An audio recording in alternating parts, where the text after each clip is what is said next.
Lake Michigan is one of the largest and most mysterious freshwater lakes in the United States. And now, deep inside it, scientists have stumbled upon something unexplainable. Vast, round craters scattered all across the lake's floor. It all started in 2022. A team of researchers wanted to map the lake's bottom and look for some shipwrecks.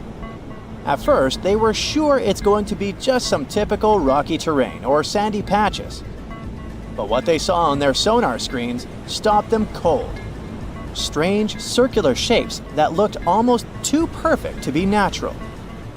They were hiding about 500 feet beneath the surface, in places where the water turns dark and impenetrable. Those guys are huge, ranging from 300 to 600 feet wide. They also plunge nearly 40 feet deep. And there are dozens of them, neatly arranged like some footprints. But the team had no idea what these things were. Then, in August 2024, the mystery only deepened.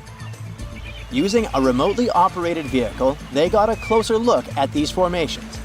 There were about 40 of them. No one had ever seen anything quite like this before in the Great Lakes.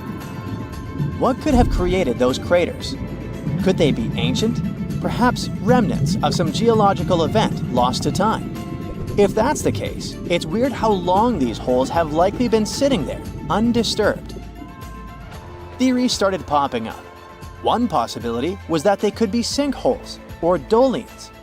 Those are basically holes that suddenly appear in the ground when the surface layer collapses.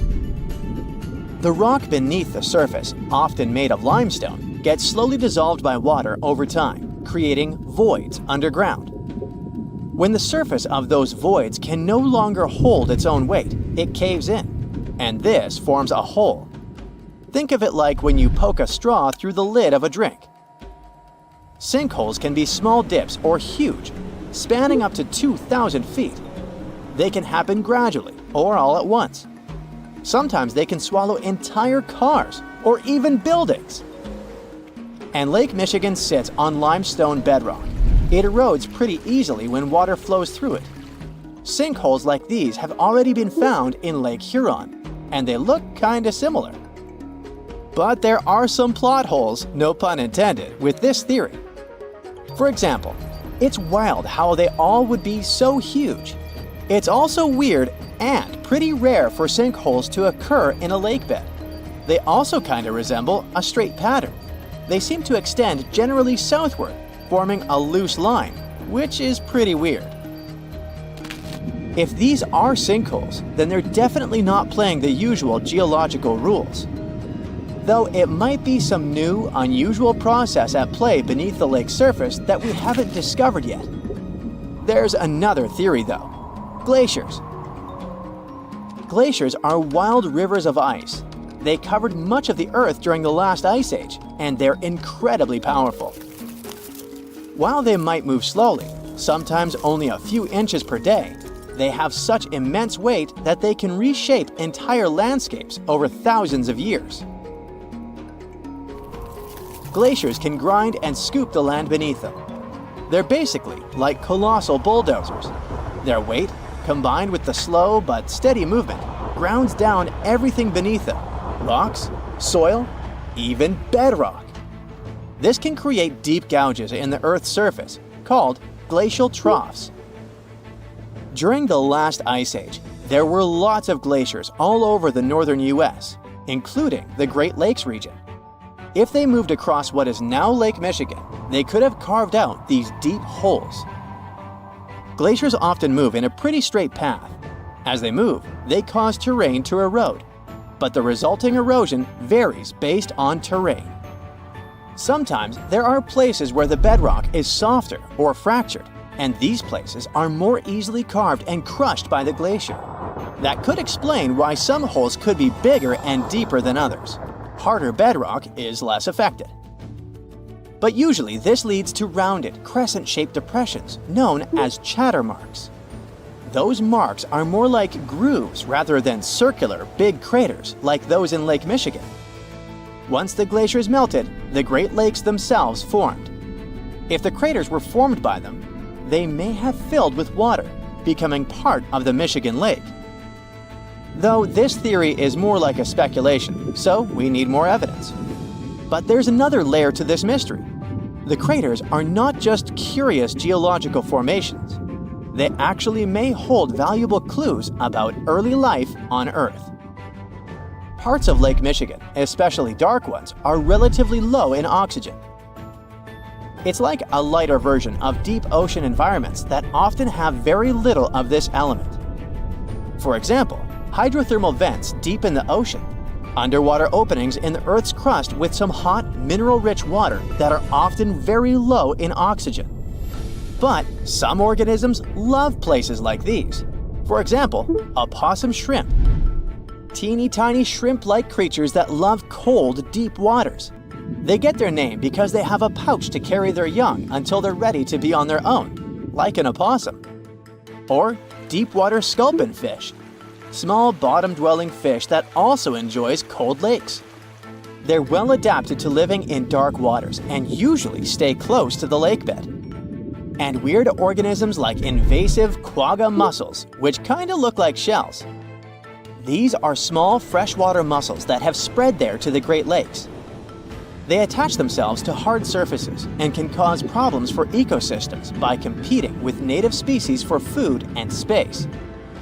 All these guys could be in Lake Michigan, and even more. There might be microbes or even bacteria that are specially adapted to these harsh conditions, just like it was in Lake Huron.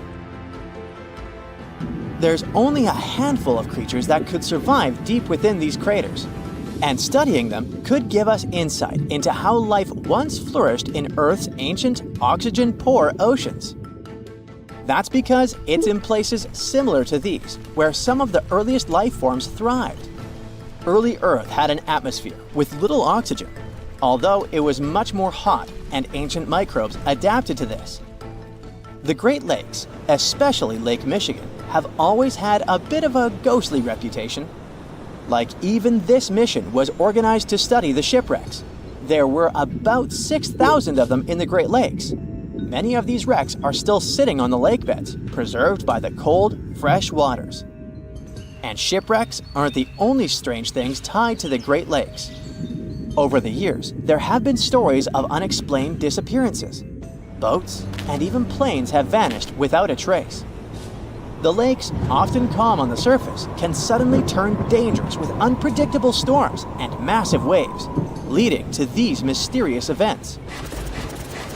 Not even mentioning all the creepy stuff people noticed there over the centuries, such as ghostly lights above water or bizarre weather patterns like eerie, sudden fogs that seem to appear out of nowhere.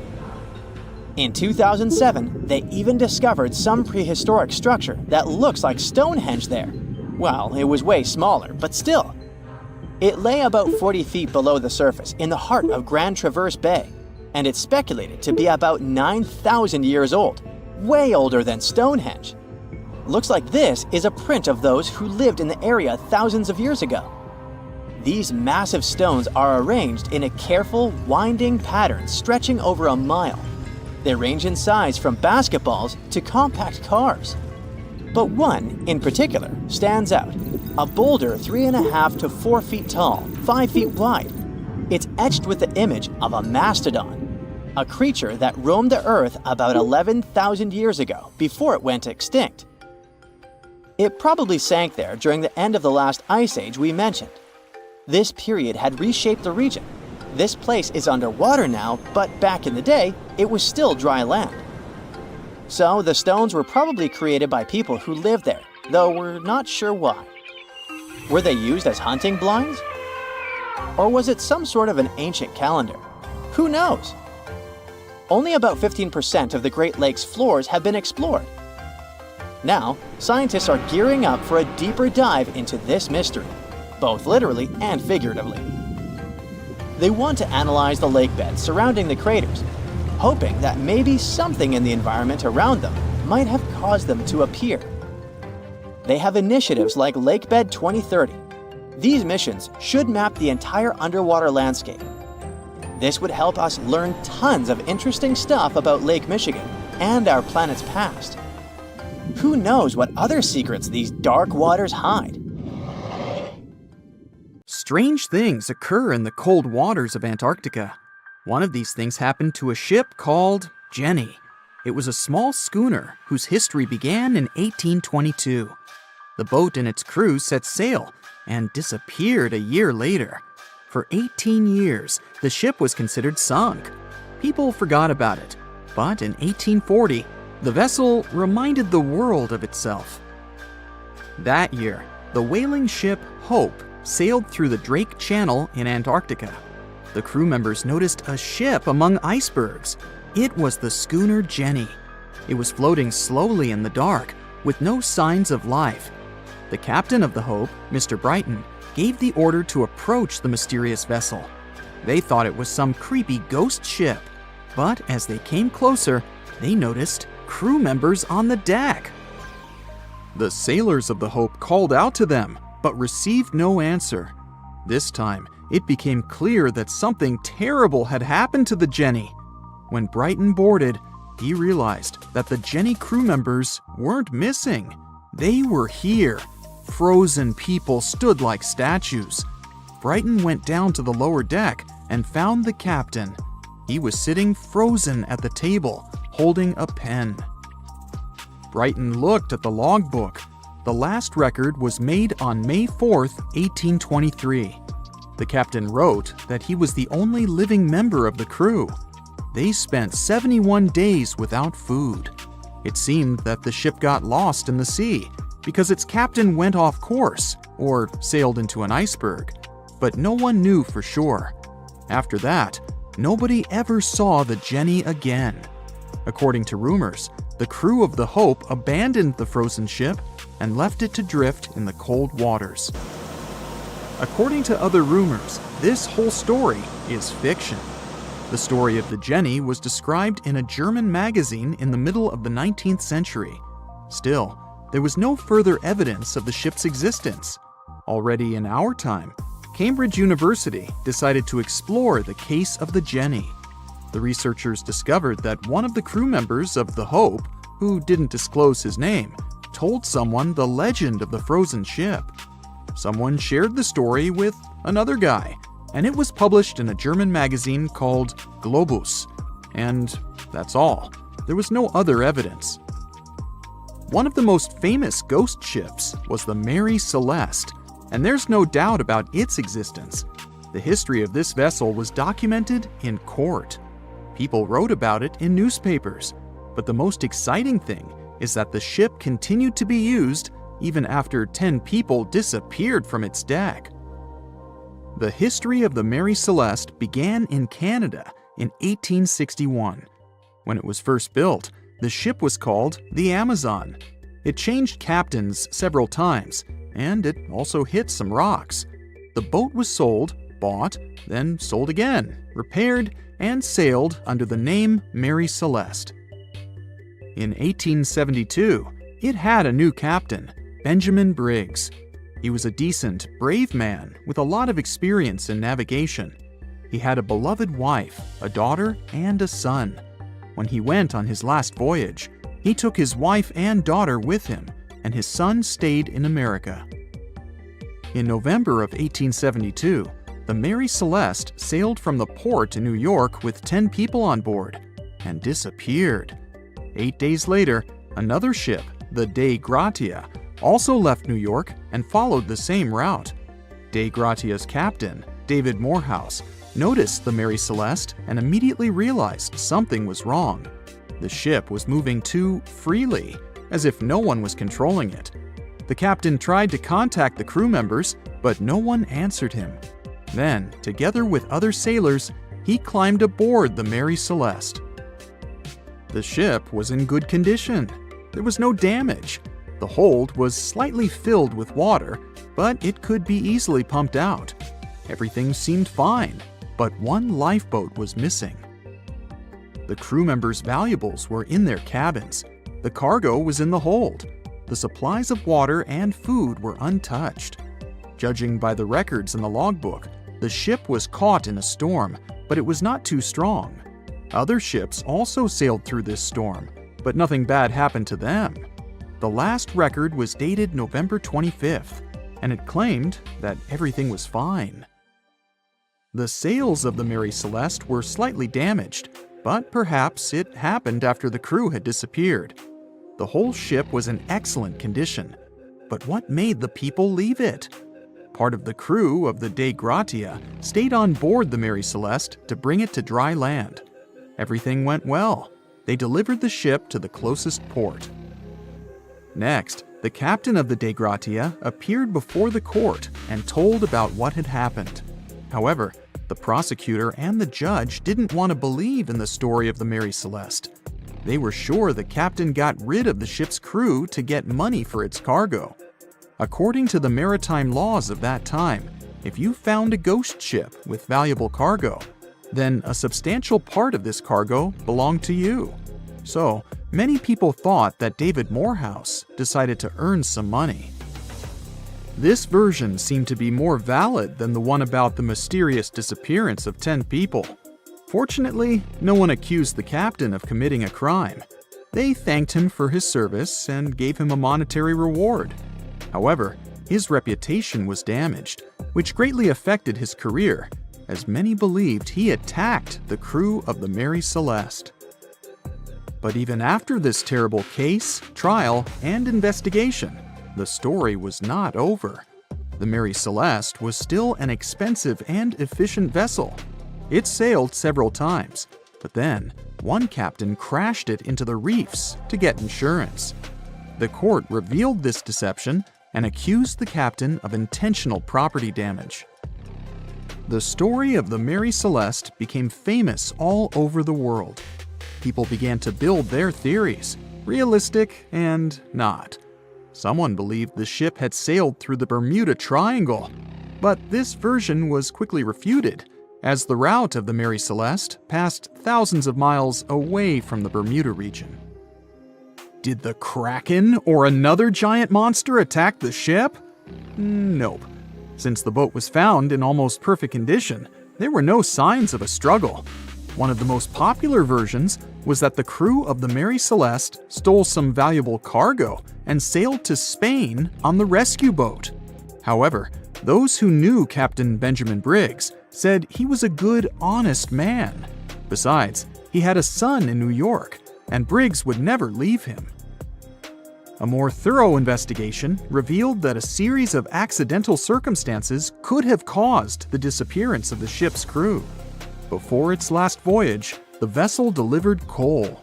Perhaps the pump intended for pumping water got clogged with coal after that. And when the ship got into a storm, the hold filled with water and the pump broke. The captain couldn't understand the amount of water because numerous barrels in the cargo hold blocked the view. Benjamin Briggs assumed it was dangerous to stay on the ship during a storm, so he evacuated with the passengers on a lifeboat. Perhaps they were close to land and decided to sail there, but the storm intensified and overturned the boat. Also, one record in the log journal said that the chronometer was faulty. It was a device that helped to determine your location at sea using longitude. Briggs got lost and didn't know which way to sail. The storm was strong, and he couldn't determine whether the ship would sink. Perhaps Briggs decided to leave the ship in a rescue boat when he saw the coast of the Azores.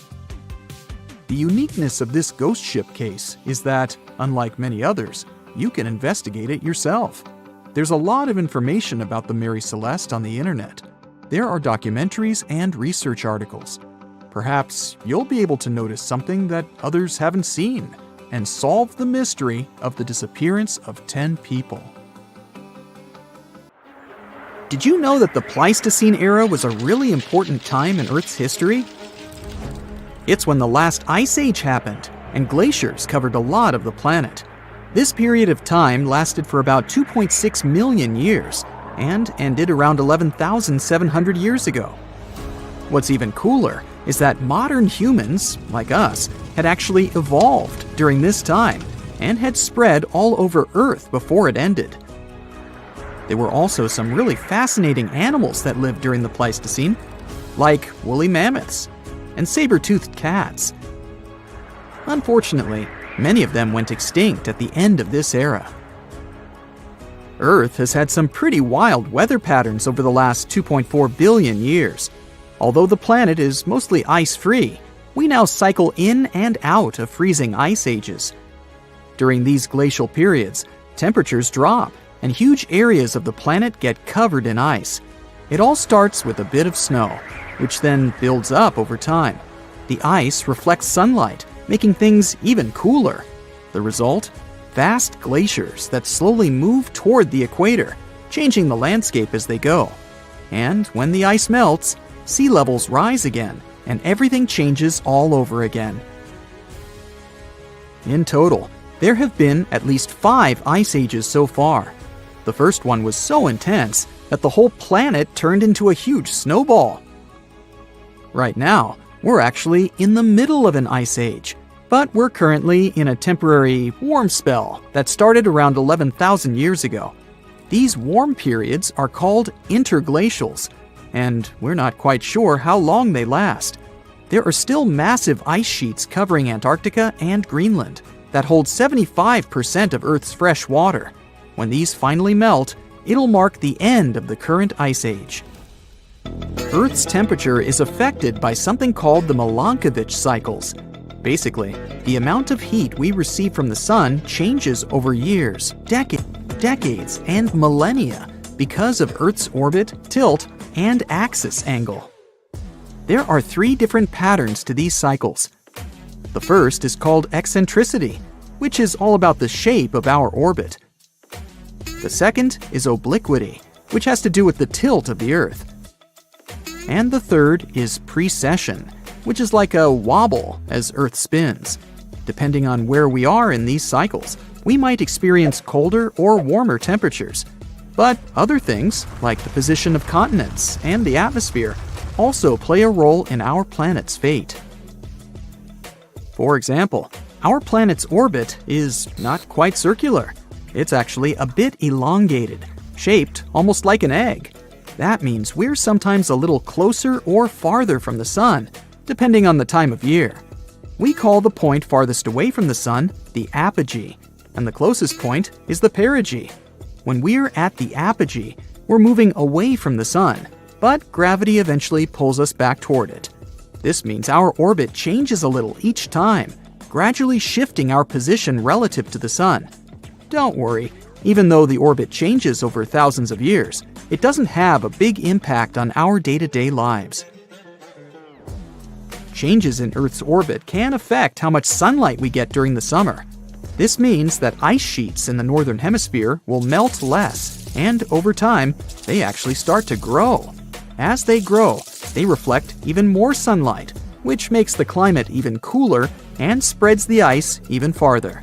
This process can last for a really long time, like 10,000 to 20,000 years, and eventually it brings the planet into its next freezing season. As for the next ice age, scientists believe it might be postponed indefinitely. They've found that our human interaction with the environment, like the use of fuels, could delay the next ice age by up to 100,000 years. Earth's past ice ages were linked to the amount of solar radiation and carbon dioxide concentration in the atmosphere, and this research can even help us predict future cycles. It's amazing to think that our actions now could affect Earth's future for thousands of years to come. And while it's not really important when the next ice age begins, it's pretty cool to know that humans have the power to shape the future on a geological timescale. Ice ages have had a huge impact on our planet and human civilization. So it's fascinating to think how our actions now might change things, maybe even for the better. What did life look like on our planet during the last ice age, though? Well, North America, for instance, was home to some huge creatures. Mammoths, saber-toothed cats, giant ground sloths, and mastodons were just a few of them. And get this, even Europe had an 11-foot tall flightless bird that weighed almost as much as a polar bear. Meanwhile, down under in Australia, there was a giant lizard that lived in all sorts of habitats during the same time period. Even though some animals from the Pleistocene era aren't around anymore, You might recognize many of those that are still around today. In Alaska, for example, you can still find brown bears, caribou, and wolves. People just like us actually lived through the Ice Age too. Our species, Homo sapiens, has been around for about 300,000 years. And we've spread all around the world since then. Some of our ancestors stayed in Africa during the Ice Age and didn't feel the full effects of the cold. And others ventured out into other parts of the world, even into the chilly glacial environments of Europe. Our early relatives, like the Neanderthals in Europe, and the mysterious Denisovians in Asia, were also around during this time. Although they seem to have gone extinct before the end of the Ice Age, it's pretty amazing to think about all those different hominids that roamed Earth during that period. What's also fascinating is how our species managed to survive the Ice Age, while some of our cousins didn't. Some experts believe that our adaptability, social and communication skills, and the use of tools played a huge role in it. And guess what? Humans didn't just hunker down during that time. We actually moved into new areas. Fossilized footprints found at White Sands National Park in New Mexico prove that humans have been in North America since at least 23,000 years ago. That's close to the peak of the last Ice Age. While a full-blown Ice Age might still be far away, there is a possibility of a mini Ice Age coming our way. Some scientists believe that in about 10 years, we might experience a significant drop in solar activity, leading to colder temperatures in the northern hemisphere. This could result in conditions similar to the Little Ice Age in the late 17th century, when the Thames River in the UK froze over. While scientists aren't quite sure what caused that cooling, it's fascinating to think about the potential changes. We've done it before, so we know that humans will most likely survive the next real Ice Age, even if we don't manage to figure out a way to stop the next freezing era. But it would come at a high cost. All the ice that would cover most of the northern hemisphere would have to come from oceans, which would cause the sea level to drop. This could mean more land for some countries, but it would also create other problems. Sea levels going down might seem like a great thing at first, but actually, it could lead to some challenges. Having been covered with salt water for thousands of years, the new land might not be very fertile. This means it wouldn't be great for growing crops, and we'd have to find other ways to feed ourselves. Back when humans first started out, there weren't many of us, and there was plenty of food. Now, with over 7 billion people on the planet, it's a different story. We'll need to be resourceful to make sure everyone has enough food to eat. Imagine you were chosen to answer one of history's most important questions. What was the first civilization on Earth? The job description is simple, yet the task is extremely challenging. You need to unearth the proof of the world's first official civilization. Was it the Sumerians in Old Mesopotamia? Or was it the ancient Egyptians spread out along the Nile River? Not to make you nervous or anything, but history is quite literally in your hands. Good luck! Since you can't turn back the clock and visit Old Mesopotamia to get the answers to your questions, you'll need to research museum databases in order to get some clues. First things first, we need a definition of what is considered a civilization. It's not just thousands of people grouped together and living harmoniously. There are some key elements that together make a group of people a civilization. Like, for example, the domain of urbanism, aka city building, irrigation systems, and writing. You decide to begin your search by diving deep into the history of the Sumerians, which today hold the position of the world's first civilization. Now, imagine being the first of your kind. This means having no external examples. Rather, it means starting from scratch. First thing you'll need, a piece of land. And since there were no active water companies in the world at that time, you'll need a piece of land with easy access to water. So, the Sumerians settled between two major rivers, known as the Euphrates and the Tigris in southern Mesopotamia around 5000 BCE. Fun fact, Mesopotamia translates to the land between two rivers. On a modern-day map, it's more or less where Iraq is situated today. Together with land, a civilization needs ways to get food. The Sumer civilization had to face a dry and hot climate, but they managed to make agriculture thrive in the region. By diverting river waters and creating reservoirs and dams, the Sumerians allowed for a series of settlements to emerge across Mesopotamian plains. The famous city of Babylon was one of them. You know, the city that supposedly had those hanging gardens? I say supposedly because no definitive proof of the real existence of this monument has ever been found. However, it was considered one of the 7 wonders of the ancient world, and cited as a remarkable feat of engineering in an ancient book published around 290 BCE.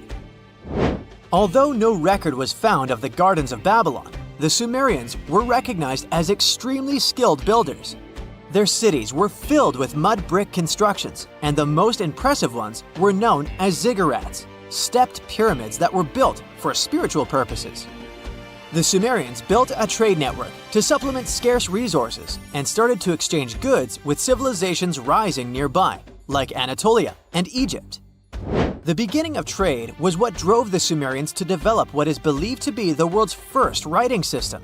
It began as a simple system, likely dating back to 3400 BCE. In this system, each syllable was represented with a drawing.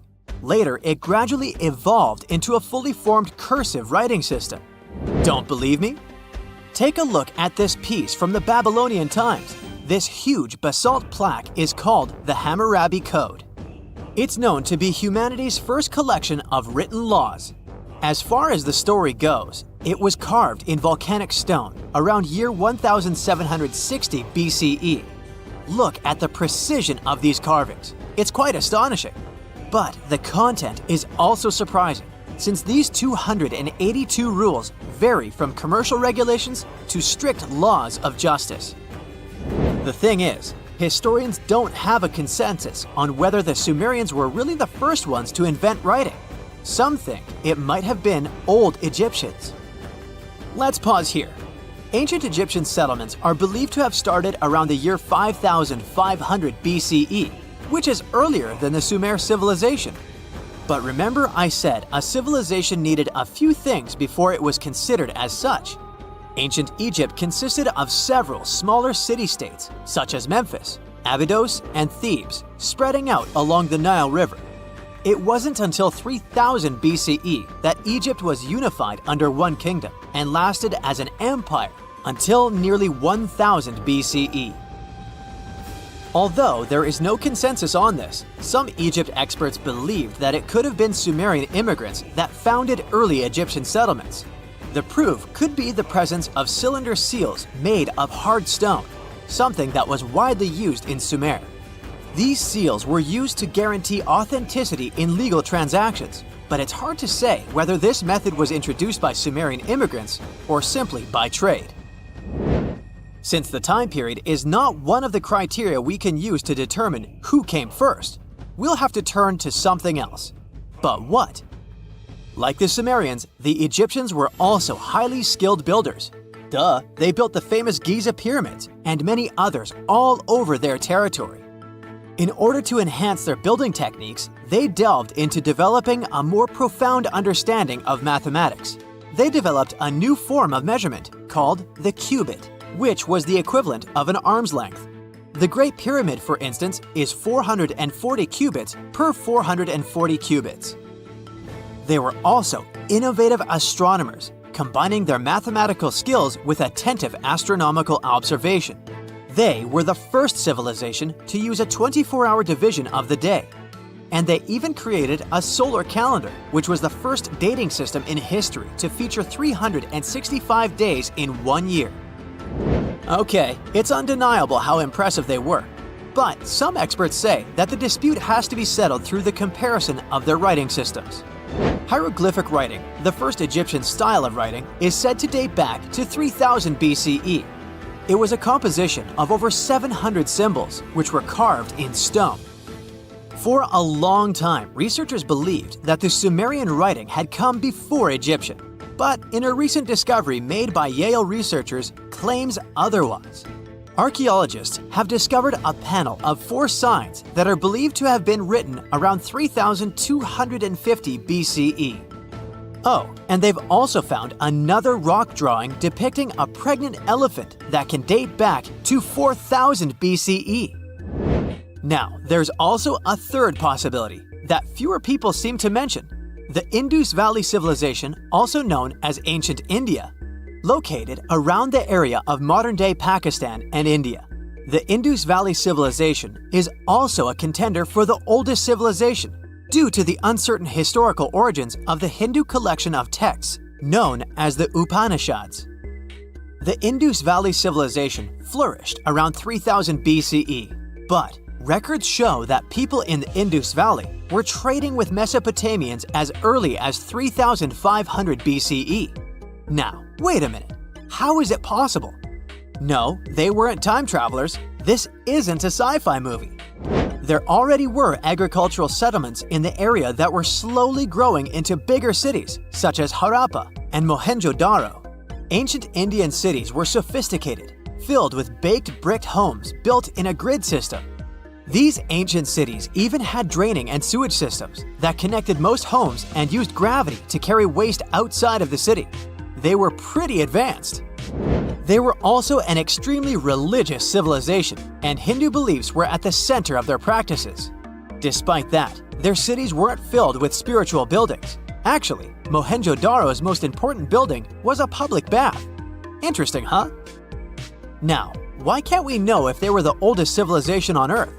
Even if some historians suspect that the origins of the Indus Valley people can be traced back to 5000 BCE, there is no concrete evidence of this, only speculation. The best proof we have is the Upanishads. The Upanishads are texts filled with philosophy, mantras, and ceremonies. The thing is, part of Hindu practices included memorizing and passing down the wisdom of the Upanishads in oral form. So it took a while before it appeared as a written script. Well, I'd say historians aren't really sure what was the world's first civilization. We can only guess at this point, but who knows what new discoveries might reveal. The conditions on this mysterious island might teach us how we can live on Mars one day. Devon Island is, to this day, the largest uninhabited island on our planet. It's located in the Canadian Arctic archipelago, and it's easy to see why people find it impossible to make a home here. The soil stays frozen throughout the seasons. The eastern part of the island is covered by a thick ice cap all year round. Summers here last for less than 50 days. And by summer, I mean that the ground is snow-free and the temperatures are slightly over 46 degrees Fahrenheit. Since almost no plants are growing here, there are no animals that could have adapted to these conditions. That's why scientists compare this island to what it would be like to live on Mars. In 2001, a project started here on Devon Island looking to discover how people might live and work on other planets, particularly on Mars. It's called the Houghton Mars Project and offered NASA scientists some unique studying opportunities. There are few options here in terms of logistics and transportation, and communicating with people living outside the island is also a bit more difficult. Specialists believe that if we can find solutions to live here, we might be able to do it on Mars too. Think of it as a home-based outer space boot camp. The Pitcairn Islands can be found in the middle of the Pacific Ocean. If you're a fan of adventures and remote places, this is the place to be. But you'll need to buckle up for quite the ride, since no plane has ever reached this place. The only way to reach the Pitcairn Islands is to take a 32-hour yacht ride. No wonder only 50 people are known to live here. Its history is really interesting too. A group of people settled here in the 18th century after a failed marine mission. To this day, all the residents of the island are descending from that initial group. Life's not easy here though. If they need to see a doctor, for example, they need to travel either to the island of Fiji or to New Zealand. Now let's head over to Mexico, where recent technology has allowed scientists to explore some fascinating cenotes. which were previously unknown. Cenotes are also called sinkholes and allow us to see subterranean water bodies. A team of archaeologists, cave divers, underwater photographers, and biologists came together to explore and document the extensive network of sinkholes located in the Yucatan Peninsula. One of the hotspots is located under the main pyramid at the Chichen Itza archaeological site. In total, scientists are looking to explore about 6,000 cenotes stretched across this whole region. The whole project is important not only because of the geological discoveries, but also because of its connection to the Mayan people and their culture. These recent discoveries revealed that for the Mayans, these cenotes weren't simple water sources. They dictated the way they built their constructions and had a huge impact on their spiritual lives too. The tallest mountain in the world is Mount Everest, sure, but it's been explored by scientists and tourists alike and doesn't hold many secrets. The mysterious Ganghar Puensem, on the other hand, is the tallest unclimbed mountain on our planet. The reason behind this unusual situation is not because of its remoteness or harsh conditions. Rather, because it's against local legislation to climb it. It's located in the South Asian territory of Bhutan, and the name of the mountain translates to the White Peak of the Three Spiritual Brothers. Local tradition dictates that mountain peaks shouldn't be available to humans and need to be left to the higher spirits. Mountains in this region can only be climbed up to 3.7 miles, but Ganghar Puensem tops 4.7 miles. For this reason, there's no official record of any human reaching the peak. Almost all of the previous expeditions have been inexplicably stopped at the midpoint. The next unusual spot should be on any travel enthusiast's bucket list, the island of Madagascar. For starters, it's estimated that about 90% of the species of plants and animals that are found here can't be seen anywhere in the world. But there's one small portion of the island that has baffled both tourists and scientists, the Stone Forest. It belongs to the Tsingy de Bemaraha National Park and features some unique limestone formations. They look like thousands of spiky towers that stretch hundreds of feet into the air. The distance between these formations can be anywhere from a few inches to the length of a city street. As beautiful as it is, it's really hard to get here. It'll take you a few days to get there from the nearest city. Once you get to the park, it becomes really difficult to explore too. It can take a whole day to go across as little as half a mile.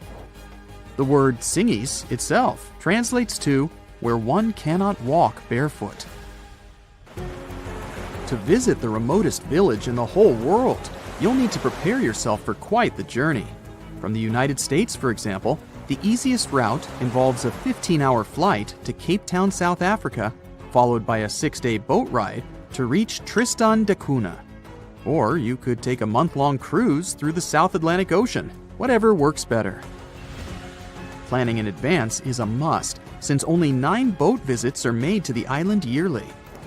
It's just 7 miles long and right in the middle of the South Atlantic Ocean, stretching a mere 37.8 square miles. There are slightly over 200 residents, and they all farm for a living. They do have internet service, but it's really slow. The people living here speak a dialect of English that is used by the fewest number of people in the world. The town of Coober Pedy in Australia is partially underground.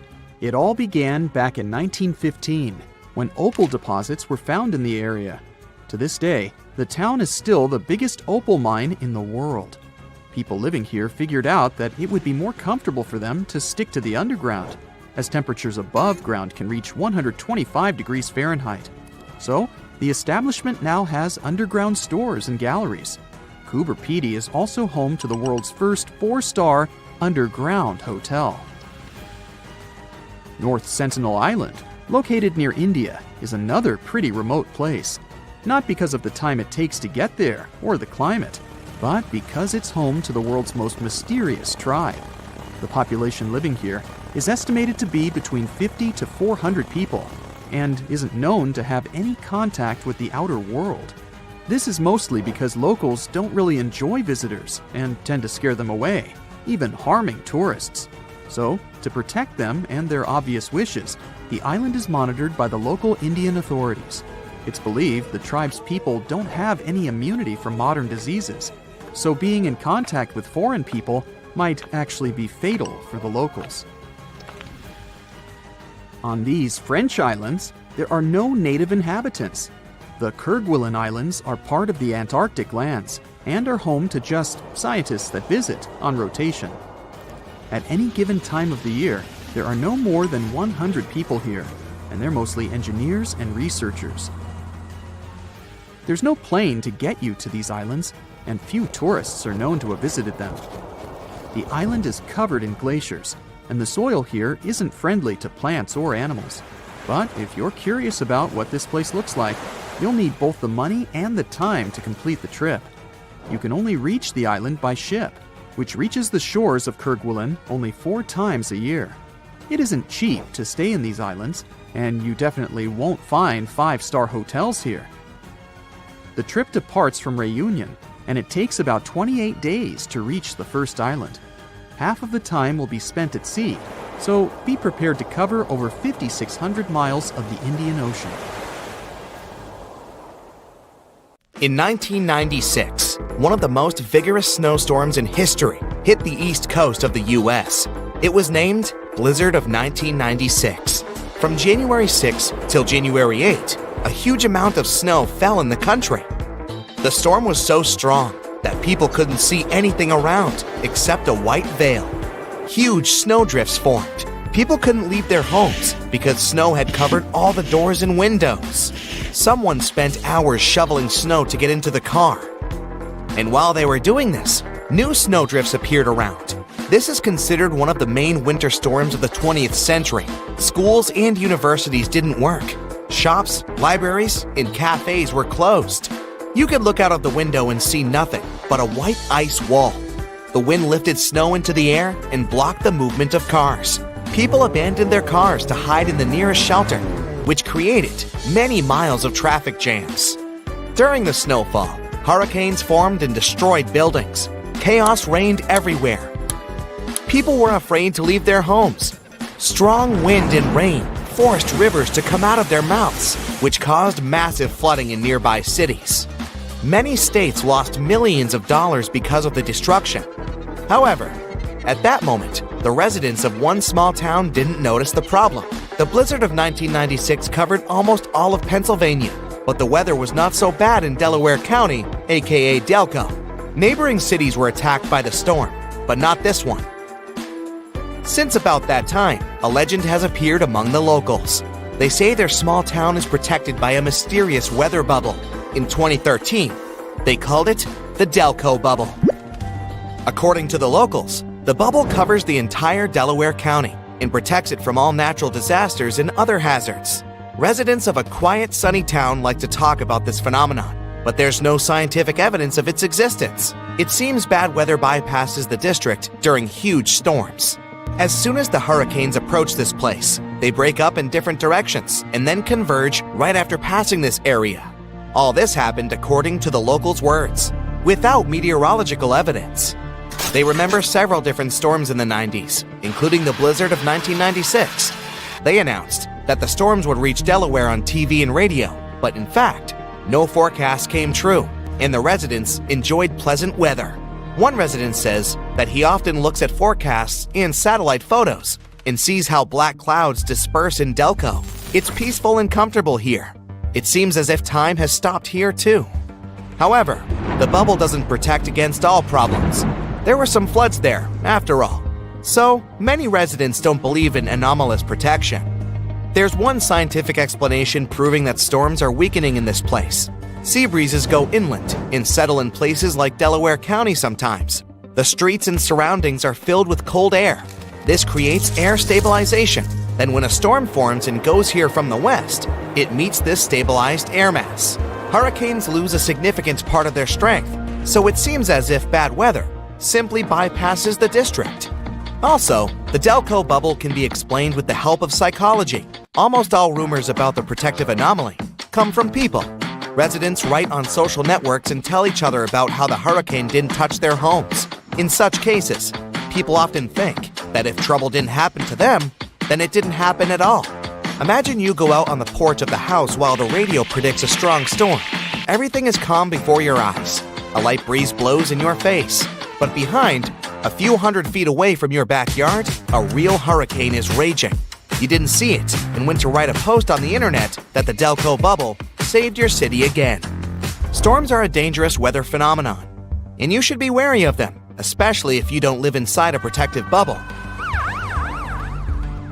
But let's say you missed all the news and reports about an approaching thunderstorm. It's okay. You'll know it's approaching you thanks to the clouds.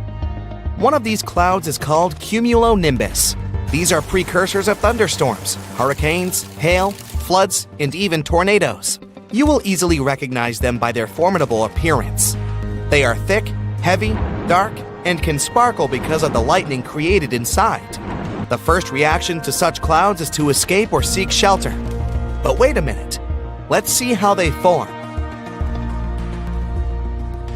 The warm air lifts the smallest drops of water. They are so tiny that they form steam. Most often, this steam rises from the ocean. Since there are several times fewer of them on land, they rise high into the sky in an area with a very low temperature. There, the warm steam cools down, and the droplets turn into tiny particles of ice. Then, these frozen pieces are mixed with other particles that the planet is filled with: dust, ice, and sea salt. All these things stick together into a homogeneous mass and create a cloud. Millions of other extra particles stick to it, and the cloud becomes more voluminous. The mass increases, and drops begin to fall to the ground in the form of rain. Clouds are necessary for the planet. They protect us from the strong radiation of the sun's rays. You could say they filter the sun for us. When night falls, the clouds act as a blanket. They keep warm and don't allow the cold to penetrate inside. Almost all clouds are formless. The human imagination comes up with what they look like. But there are rare clouds that have a clear, striking shape. Lenticular clouds. They are stationary and have the shape of a huge round plate. These clouds often cover mountain peaks. Mammatus cloud. They often form under cumulus rain clouds. They look like hundreds of huge bags filled with water hanging over the ground. If the sky looks like gasoline is spreading all over it, you see nacreous clouds, common for areas with rather low temperatures. You can see it in places closer to the Arctic Circle. They get this color thanks to the sun. It shines on the clouds at a certain angle and creates this pattern. Morning glory clouds are like huge ropes stretching along the ground. You can observe this phenomenon in northern Australia. So let's go down from the clouds to the ground and look at the mysterious phenomenon hiding among the swamps. For centuries, people have been observing this strange thing. Some called it fool's fire. At night, somewhere far from civilization, you can see mysterious bright lights among forests and swamps. They glow with orange and blue colors. It seems like somebody has lit a torch and now is waving it to attract your attention. Perhaps someone needs your help, and they are signaling about it. In the past, people thought so too. They walked towards the lights and found themselves in the swamps. Now, they needed help, but there was no one around, and the mysterious lights just disappeared. Walking through swamps is very dangerous, so don't let these lights catch you in this trap. You should know that there's a scientific explanation for this phenomenon. Bioluminescent fungi and algae grow in swampy places and sometimes glow with a blue color. From afar, this creates the illusion of a small light. Wind and water sway algae with mushrooms, so it seems as if lights are flying. Also, there's a lot of organic material in the swamps: leaves, grass, mud, clay, tree branches. This stuff decomposes rapidly in wet conditions and releases methane. As soon as the methane comes into contact with the air, it ignites and flies over the swamp in the form of a burning ball. This phenomenon is observed all over the world in swampy areas, but the most famous flying lights are in the West Texas desert. They are called Marfa lights. Each of them is the size of a basketball and always appears in the desert. The lights flicker, merge, divide into two parts, fly away into the sky. However, there's no scientific explanation for this phenomenon. Maybe These are just lights from passing by cars. However, many people think that Marfa lights appear for the same reason as spook lights over swamps. There are large reserves of oil and natural gas with methane hidden under the desert. Sometimes, this gas comes out of the ground and gets fired after contact with oxygen. About 800,000 years ago, I wasn't around then, a gigantic asteroid soared through space and plummeted toward Earth. It slammed into our planet with enormous force. It blanketed 10% of Earth with shiny black and green lumps of rocky debris known as tektites. Tektites are pieces of rock that get liquefied by the heat of a meteorite impact. Then they cool down to look like dark, glassy pebbles. A trail of these tektites was strewn across Southeast Asia and reached all the way to eastern Antarctica. This is how scientists know this giant meteorite crash happened. Well, researchers spent nearly 100 years trying to find the gigantic crater caused by the impact.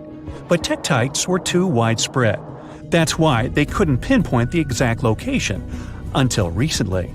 A team of experts from different universities tried to discover the ground zero of the meteorite impact. They investigated several craters in China and Cambodia, but none seemed to be created by a meteorite crash. The experts then decided to investigate Laos. It's a country where they discovered the largest and most concentrated number of tektites. After ruling out all visible craters, the team came up with a new theory. What if the crater is hidden by something? In search of the potential crater, the scientists measured gravity readings at different locations all across Laos. At the site of an ancient volcanic eruption, below thick, dense layers of cooled volcanic lava, they discovered a severe gravitational anomaly. It turned out to be a large, elongated crater, over 300 feet deep and spreading 8 miles wide and 11 miles long. Based on the location and the crater's enormous size, scientists believe this is the impact site of the ancient meteorite. Meanwhile, over 2 billion years ago, long before the age of dinosaurs, Earth was struck by one of the largest asteroids to ever hit our planet. The asteroid was approximately 6 to 9 miles across and created the biggest impact crater on Earth. This is the Vredefort crater. You can find it in present-day South Africa. When it was formed, it had a gigantic diameter of 186 miles. Over the centuries, the massive crater slowly eroded away into the Vredefort Dome. That's a rocky hill formation that was the central site of the asteroid's impact. This formation is so large that it can be seen from space. Today, the Vredefort Dome is a recognized World Heritage Site. It's also home to several towns and communities that encourage tourists to come and visit the ancient crater. In 1943, one pilot strayed from his regular flight path to avoid dangerous weather conditions. Flying over Quebec, Canada, he spotted a large, perfectly circular basin. That is how the Pingualuit crater was discovered. Around 1.4 million years ago, a meteorite hit this spot, creating this small but deep impact crater. It has a diameter of 2 miles and a depth of 1,300 feet. A lake of deep blue water has formed at the bottom of the crater. It's said that this lake contains some of the purest water in the world as it has no inlets or outlets. It means that the lake is only filled by rains and melting snow. The lake is home to one species of fish, the Arctic char. The Sudbury Basin is also in Canada. Formed over 1.8 billion years ago, it's one of the largest and oldest impact craters in the world. It's located in Ontario, but the impact from the collision was so powerful that debris from it was found 500 miles away in Minnesota. Unlike most impact craters that have a circular shape, the Sudbury Basin is an oval. It's 39 miles long with a width of 19 miles. The original impact site might have been a whopping 10 miles deep, but its modern-day version is much shallower. The asteroid that created the basin carried a high concentration of natural minerals. This made the soil in the crater incredibly fruitful. Today, its floor is home to numerous fruit and vegetable farms. The unique crater formation of Sudbury Basin was used to train Apollo astronauts before they embarked on their missions to the Moon. Perhaps the most famous meteorite of all is the Chicxulub. That's the meteorite responsible for wiping out 75% of all plant and animal life on Earth, including the dinosaurs. The Chicxulub meteorite had a diameter of 6 miles when it struck Earth 66 million years ago. The crater now lies off the coast of Mexico, hidden deep beneath the seabed. It's around 93 miles across and 12 miles in depth. Recently, scientists managed to drill deep down into the highest peak of the impact crater to collect rock samples. They discovered that the disappearance of dinosaurs wasn't caused by the giant size of the meteorite or the scale of the blast. It was because of the exact location where the Chicxulub hit Earth. The meteorite struck part of our planet that was densely filled with a mineral compound called gypsum. It's a soft sulfate mineral that is typically used as a fertilizer. The collision blasted so much sulfur into the air that it blocked out the sun. This caused the prolonged dark winter that doomed the dinosaurs. One of the youngest craters on Earth is the Barringer crater in Winslow, Arizona. The Barringer crater is also one of the best preserved craters on Earth. It was formed 50,000 years ago when a heavy meteorite made mostly of iron plummeted down from space. Earth's atmosphere barely slowed down the massive chunk of metal. It collided with the ground with incredible force. The meteorite vaporized upon impact, leaving very few remains. The crater left by this powerful explosion was named after the man who identified it in 1903. It was a mining engineer named Daniel Barringer. The diameter of the crater is 3,900 feet and it goes 560 feet deep. The Barringer family still owns the impact site to this day. You can visit the crater and take a guided tour around its rim. The Papagai crater in Siberia is one of the most interesting craters on Earth. An asteroid impact over 35 million years ago formed this massive basin. The crater is 62 miles across, which makes it the fourth largest one in the world. This crater is unique as it's home to one of the largest diamond deposits in the world. The intense pressure from the collision transformed the graphite at the impact site into diamonds. Scientists say that the crater contains trillions of carats of diamonds, but no one has ever mined them due to the site's remote location and lack of infrastructure. In the year 1530 BCE, a meteoroid entered Earth's atmosphere before shattering into pieces. The meteorite's burning fragments rained down on Earth and crashed into the planet's surface. As a result, a group of craters appeared on a small Estonian island, Saaremaa. The largest crater is a 360-foot wide perfect circle. It's 70 feet deep and filled with blue water. 8 smaller craters that appeared during the collision can be found within a half-mile radius of the largest crater. The impact of the meteorite fragments caused the trees on the islands to catch fire. Almost all forests burned down. Luckily, the woodlands have now grown back, and the craters are a popular hiking destination for tourists. A meteorite struck the area we now know as Quebec, Canada, around 200 million years ago. This collision created the 6th largest impact crater in the world. It had a diameter of 40 miles. Over the century, the outer rim of the crater has filled up with water. It's now known as Manicouagan Reservoir. The impact crater lake is so large it can be seen from space, and its strange shape gave the lake its nickname, the Eye of Quebec. The oldest meteorite crater in the world is in Western Australia. The Yarabuba crater is 2.2 billion years old. Well, that gets my vote for the best crater name. The impact site is so ancient that the original crater has completely eroded away. Yarabuba's diameter was around 19 to 43 miles. Scientists managed to figure out the age of the impact site by analyzing the ancient crystals and minerals found within the crater. You're strapped in a boat cruising down the Amazon River with the sun scorching hot. As you check out your map, your boat starts rocking back and forth. The water is starting to get more intense, so you hang on for dear life. You tuck your map in your pocket and try to take control of your boat. You strike some jagged rocks and duck low to avoid tree branches. Your boat strikes a large rock out of nowhere and capsizes. You're swimming in the murky green water. While you're trying your best to get ashore, your boat gets washed away. Underneath the water lies a whole new world of bizarre and dangerous animals. Candiru fish are snake-like creatures that can grow up to 16 inches long. Arapimus can weigh more than an adult male and are taller than most basketball players. They're the biggest freshwater fish in South America. They have a hybrid gill system that forces them to pop up to the surface every 5 to 15 minutes to breathe in oxygen for their large swim bladder. You swim out of the raging water and dry yourself off. Oh no, your map is completely soaked. There's no way you can get to your destination without it. You venture into the thick rainforest, shoving the branches and leaves away. As you get deeper, you notice something on a tree. It's barely moving, but it's got sharp claws and a raggedy coat. It stretches its arm to another branch and tries to pull itself up, ever so slowly. Sloths sleep more than half their days and only head down from trees once a week. They're so motionless, they sometimes grow algae and moss on their fur. The rainforest gets denser with each step until there's barely any sunlight illuminating the path in front of you. You notice a figure following you. With every branch you step on, you can hear a faint sound right next to you creeping around. You start walking a bit faster, and the sound catches up with you. You make it out of the dense part and tread along a narrow path until you reach a cliff.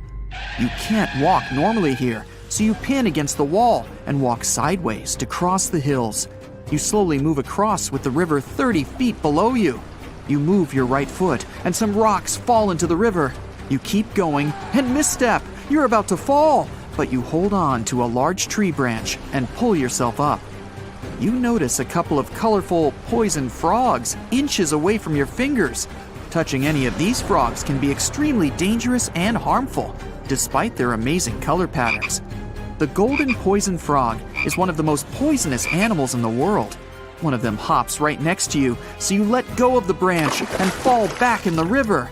The river is washing you down until you reach a calm current. Underneath you is a swarm of piranhas swimming with their sharp teeth. The red color on their skin is unmistakable, so you swim off like an Olympic athlete. Piranhas will eat anything that gets in their way, no matter the size. You grip onto a log and climb up a small rock to catch your breath.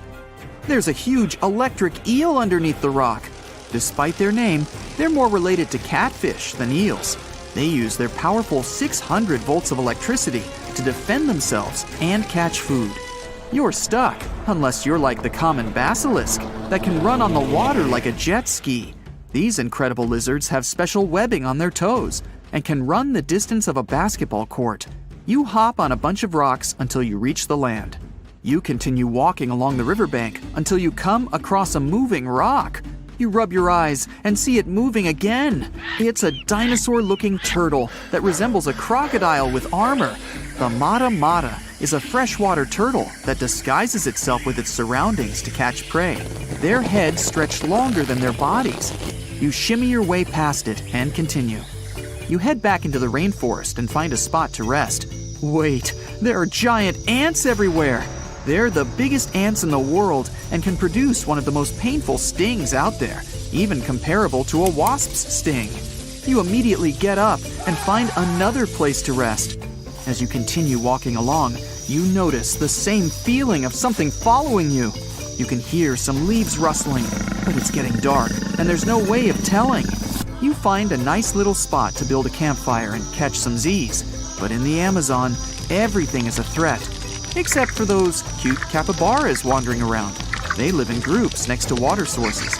They're also the biggest rodents in the world. You don't need to worry about them if you're stuck in the middle of the Amazon rainforest.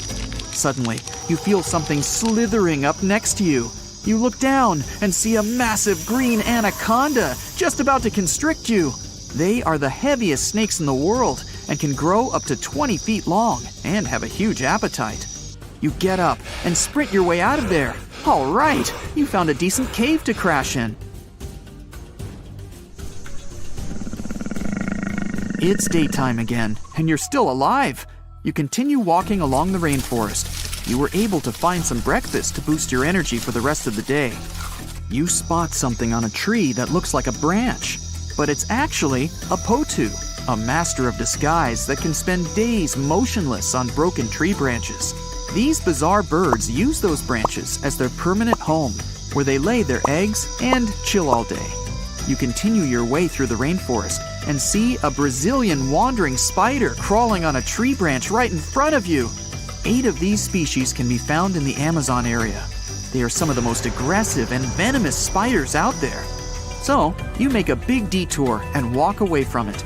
You feel someone walking next to you again, but you still can't figure out what it is. You see a steep cliff with a waterfall hitting a large lake ahead of you.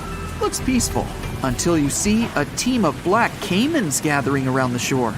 They're the biggest predators in the whole Amazon ecosystem and feed on anything that moves. It's a good thing you're on high ground. Otherwise, whoa! You slip and fall down the river right on the deep end. So far, no caimans spotted you. You swim underwater and try to get to the opposite end of where the reptiles are. As you climb out and dry yourself off, you notice some large black spots on you. You try pulling them off, but they've latched on pretty hard. The Amazon giant leech finds its target by tracking movement and shadow. Once they attach themselves to the skin, it's extremely difficult to extract them. The best way to do so is to slide your finger next to its mouth and pull it off slowly. Ugh. You manage to get them off your body and see that the caimans are swimming towards you. You're pinned to the wall with the lake of hungry reptiles approaching. Suddenly, a pink dolphin jumps out of the water and splashes all over them. They can grow larger than humans and are the celebrities of the Amazon. Scientists think they get their color from the blood capillaries on their skin. The Amazon even has bull sharks swimming around.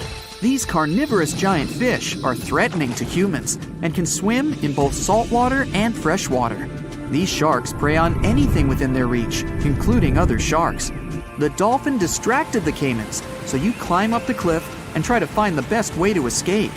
Opened jaws waiting for you to fall into the pit are right below you. You're lucky enough to escape to the top, but as your arms pull you up, the first thing that you see is a jaguar looking straight at you. It's the creature that's been following you this whole time. You get up while it starts circling you, timing its strike.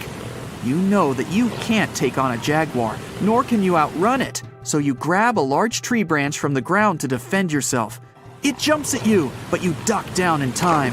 The jaguar lands in the water far away from the caiman crocs. It's a good thing these large kitties are excellent swimmers. You pick yourself up and continue.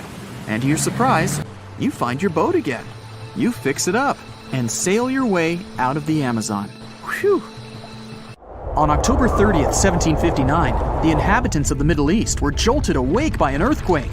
Cracks appeared in the walls of their homes. Roofs began to crumble.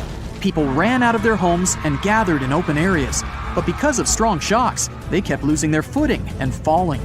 A month later, there was another earthquake, but it turned out to be even stronger. Trees broke, houses collapsed, deep cracks appeared in the ground. The disaster lasted for 2 minutes. Oases, roads, and cities were destroyed. Incredibly, Baalbek's ancient buildings withstood earthquakes. Some historians state that this majestic and mysterious place was built during the Roman Empire, but many researchers disagree. Whatever the truth is, the city is one of the main archaeological phenomena of humankind. The most amazing building of Baalbek is the Temple of Jupiter.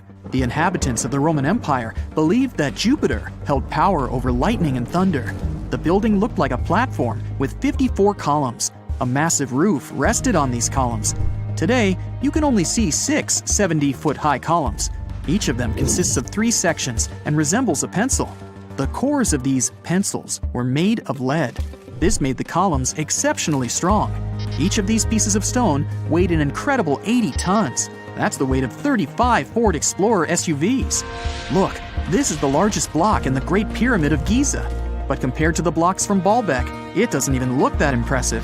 The foundation under the Temple of Jupiter was preserved. That's how specialists figured out it consisted of about 25 monolithic stones, weighing 450 tons each. It means that the blocks from Baalbek weigh almost 4 times more than the blocks from Egypt. There are 3 more enormous limestone blocks in the foundation.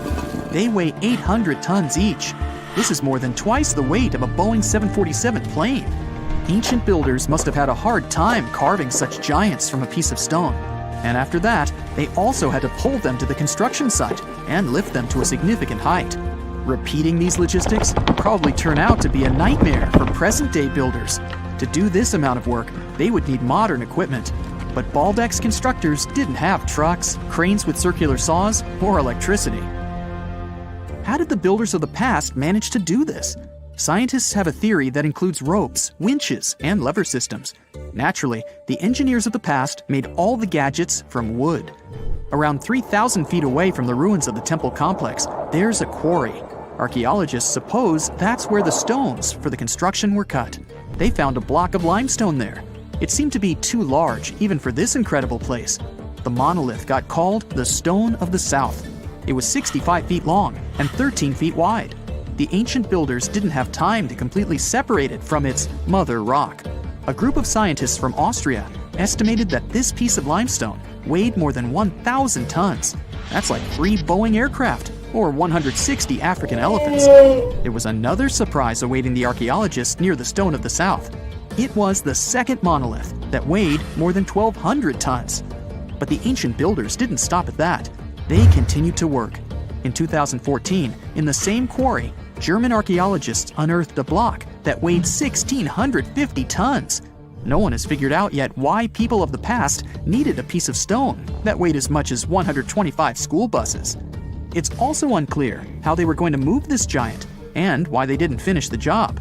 In any case, this third monolith is the largest processed piece of stone in human history. There are more questions than answers. Some researchers believe that people of the past had high-tech equipment.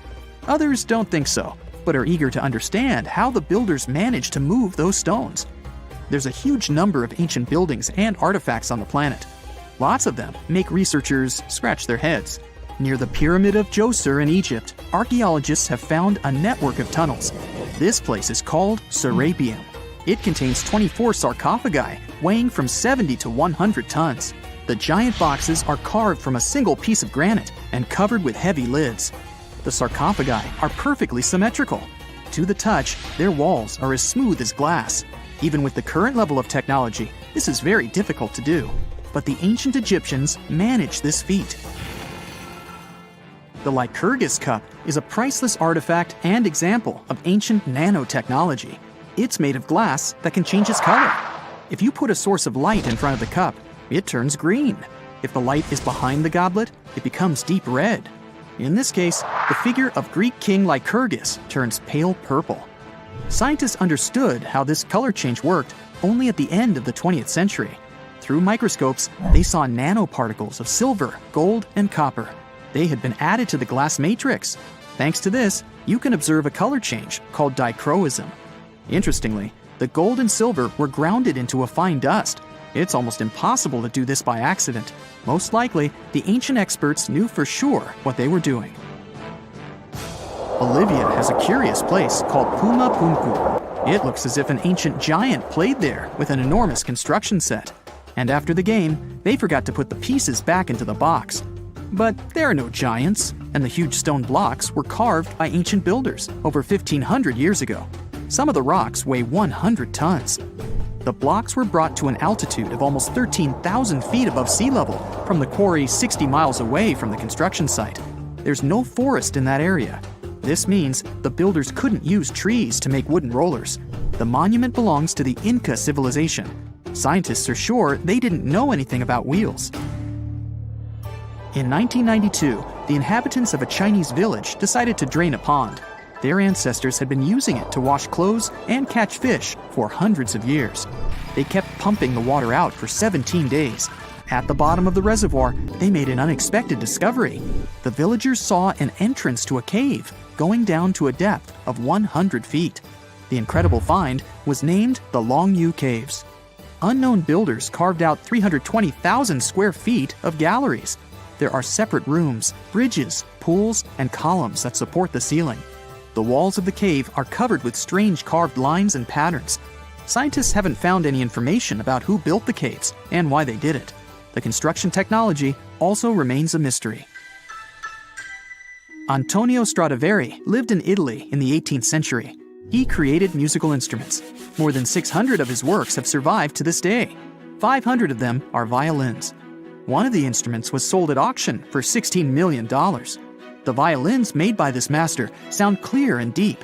Researchers can't understand why Stradivarius instruments produce such unique sounds. Perhaps it's all about the varnish the master used to cover the violins. The answer may also lie in the wood the instruments are made of. In those days, Europe had a cold climate. Because of this, the wood became denser, and the instruments made of it sounded especially pleasing to the ear. In the Indian city of Delhi, there's a 23-foot high pole. It weighs 6.5 tons and is made of 98% wrought iron. The 1,600-year-old pillar has no signs of rust or decay. Scientists believe that the monument is so well preserved thanks to the dry weather and the chemical composition of the metal. It might be resistant to corrosion. And still, researchers don't know how the blacksmiths managed to make an iron pillar that's not afraid of rust. It seems like a tough feat, even for modern metallurgists. The Al-Nasla rock is divided into two parts by a perfectly straight slit. Each boulder stands on a small pedestal. Some people believe this is the evidence of ancient laser technology.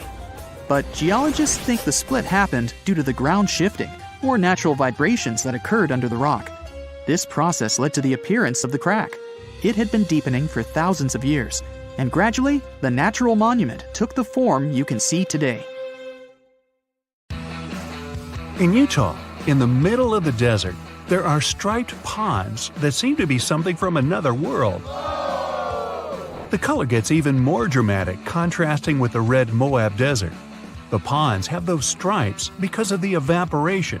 The more water there is, the more vibrant the blue shades appear. The electric blue color is artificial, though. People add cobalt blue dye, so the water absorbs more sunlight and evaporates faster. As the water disappears, the crystals of salt and potassium are left behind, which are gathered later for chemical production. You don't want to swim in there. Another unusual lake that has its looks thanks to evaporation is Spotted Lake in Canada. In winter and spring, it looks just like a regular lake. But in summer, when the sun gets scorching hot, some water evaporates, but small pools of minerals are left behind. The polka dot spots are usually green, yellow, and bluish. There are no two similar pools. They all have different colors and sizes. Don't get too close here, this place is quite sensitive. Now, if perfection is something you're after, head to Northern Ireland. The place, called the Giant's Causeway, has no extraordinary wonders, but the surrounding stones and columns look so smooth and impeccable that it's kind of hard to believe they were created by nature. All those cracks were formed thanks to a volcanic eruption. But the legend has it the site was made by a mythical giant named Fin McCool. He must have been really cool. In Turkey, there's a spectacular site called Pamukkale, which means Cotton Castle in English. Again, legend has it that giants had something to do with it. This time, they left some cotton there to dry, and it later turned into those stunning formations. Scientists kind of disagree with it and claim that it's all about minerals left by the thermal waters. It's up to you who to believe, but there's one undoubtable thing. This place with turquoise thermal water has no look-alike in the world. If you ever pop in this place, don't miss a chance to take a look at ancient Roman ruins left there. Back in 1802, humanity spotted something they never saw before: the pink water. Nope, it wasn't some fancy strawberry lemonade or something. It was an actual source of flamingo pink water. Meet Lake Hillier, located in Western Australia. It's not hard to guess that it attracts people because of its unique color. It never changes and stays pink throughout the year. No giants spotted adding pink dye there, so this time it's all about algae, bacteria, and high salinity. It's totally safe to swim there, but nobody can do that. Regular tourists just can't visit it. Turns out Lake Hillier isn't the only pink water source out there. In Senegal, there's Lake Retva, which looks almost exactly the same. It looks like an extra-large milkshake for the same reasons: high salinity and algae that loves salt. These algae produce red pigments to help absorb sunlight, so the lake color gets even more intense in the dry season. The notorious Thor's Well isn't as dangerous as they say, but it looks a bit scary at high tide. The water fills it from underneath, bubbling and bursting up. Then this vigorous spray of water goes back into that hole, so it seems endless. One more place that depends on tides is Mont Saint-Michel in Normandy, France. The magnificent castle is surrounded by water, but not permanently. Choose the time wisely, it all depends on the moon. The highest tide can be seen 36 to 48 hours after a full moon. Chances are, if you come there at the wrong time, you'll see nothing but a couple of puddles. The Budagaika crater in Siberia looks like a doorway to the neither. It's about a half-mile long and nearly 300 feet deep, and it never stops growing. The deeper it gets, the more layers it has. They show what our planet looked like thousands of years ago, as the slumps reveal the used-to-be climates. The crater appeared back in the 60s, and it all started because of rapid deforestation. Trees no longer cast shades on the ground, and it got hotter. The permafrost melted, the soil cracked, and the crater appeared. In the middle of the Atacama Desert, Chile, you can spot a super weird thing. The rocks rise out of the sand right in the shape of a hand. No giant here again, just a sculptor-artist who made it. Some desert rocks can even walk. Walking rocks, also known as sailing rocks, can move on their own and leave long tracks across one of the valleys in California. Scientists even installed GPS navigators on some of them, and they showed those rocks can move pretty fast. Many researchers believe it's all about temperatures. At night, the desert almost freezes over, and the sheets of ice formed underneath melt during the day, so the rocks literally slide. Gippsland Lakes, Australia, can glow at night. Bacteria get agitated in the water when the algae bloom, and their movements give that bioluminescent effect. Still, the beauty of red algae bloom is extremely misleading. Red algae contain high levels of ammonia, so think twice before diving in. It's safer to enjoy the scenery on the shore. Just a tip, you should probably do that with your nose closed. The decaying algae doesn't smell like roses. Phew. Water often glows because of bioluminescent jellyfish, and so do caves. In New Zealand, there are glowing worms that emit greenish-blue luminescent light. You can see these guys only in total darkness. These worms are carnivores, and the main reason why they glow is to attract prey, so beware. They also make webs, just like spiders. To see them, head to the Waitomo glowworm caves. There are even guided tours. Chocolate hills? Yummy. The name is explained by colors. Those hills in the Philippines have a range of brown and green colors. Have you seen a green chocolate though? This spot has such a sweet nickname because the foliage gets brownish in the dry season. The hill shape is so regular that it's often mistaken for being artificial. Still, these are just some uplifted coral deposits, appeared because of rainwater. Just imagine a beach of ketchup spilled for miles and miles and a never-ending portion of French fries. Okay, it's just a dream, but a ketchup-red beach exists in real life in China. It's called Punjin, and it's at least 18 miles long. Usually, either giants or algae are responsible for such phenomena. This time, these are algae. They turn red in fall and make this beach one of the most colorful in the world. Good news, it's open to the public, but only a small section. We've seen a red beach, off to red waters. Antarctica isn't only white, it can be red too. In the Taylor Glacier, there's a crimson waterfall coming from a super salty lake. The water is rich in iron, which forms rust when it reacts with oxygen. The water stays liquid even at sub-zero temperatures because of the high salinity. Glass Beach in California is another beach that looks so incredible that many people don't believe it's not made by humans. Well, they're partly right. The glittering, colorful glass stones used to be bottles dumped into the ocean. The waves took these bottles, broke them down, polished them to perfection, and voila! The beach is ready. Another thing created by accident is Fly Geyser in Black Rock Desert, Nevada.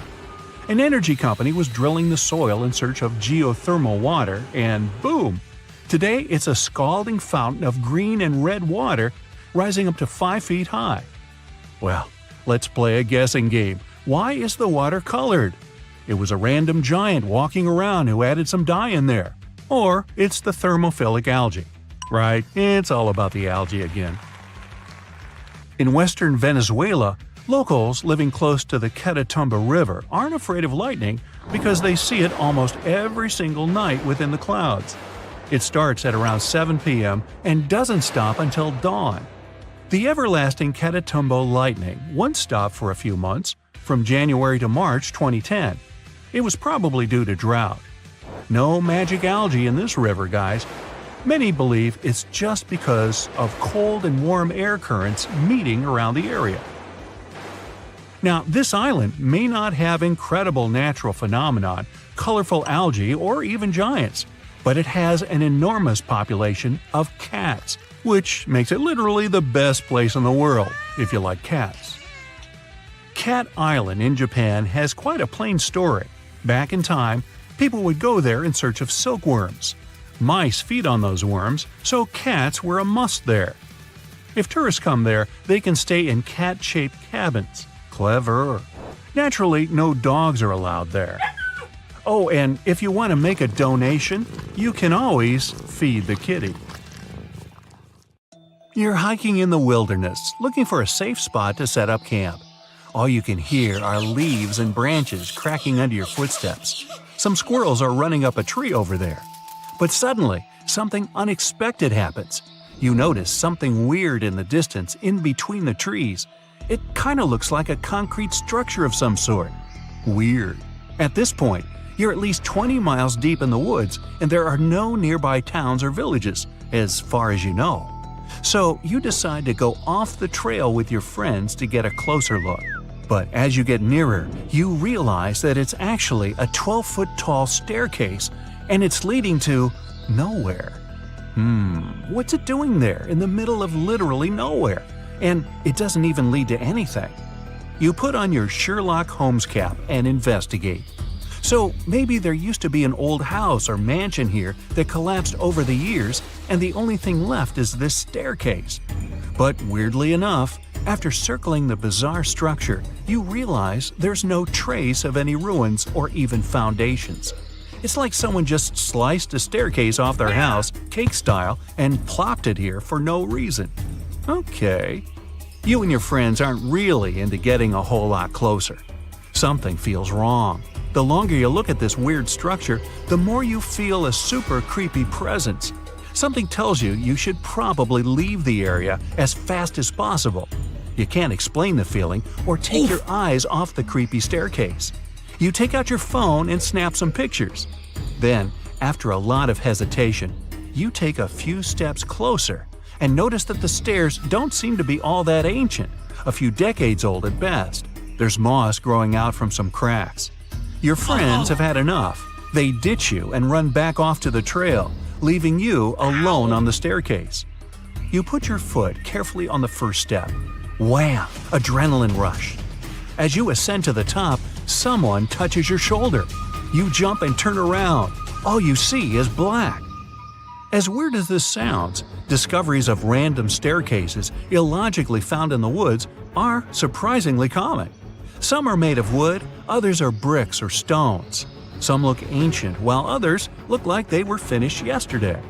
The one thing they all have in common, they all lead to absolutely nowhere, and they're all found in super mysterious locations. One of the most famous ones is in Chesterfield, New Hampshire. A long medieval-looking staircase made of stones with Roman arches in the middle of the woods. It's believed to have been part of Madame Antoinette Sherry's castle. She was a big singer back in Paris. The castle dates back about 100 years, and it was later discovered again in 1962. This time, there was nothing but a staircase. Another mysterious ancient staircase dates back to 9,000 years ago. It's in a forest in Italy.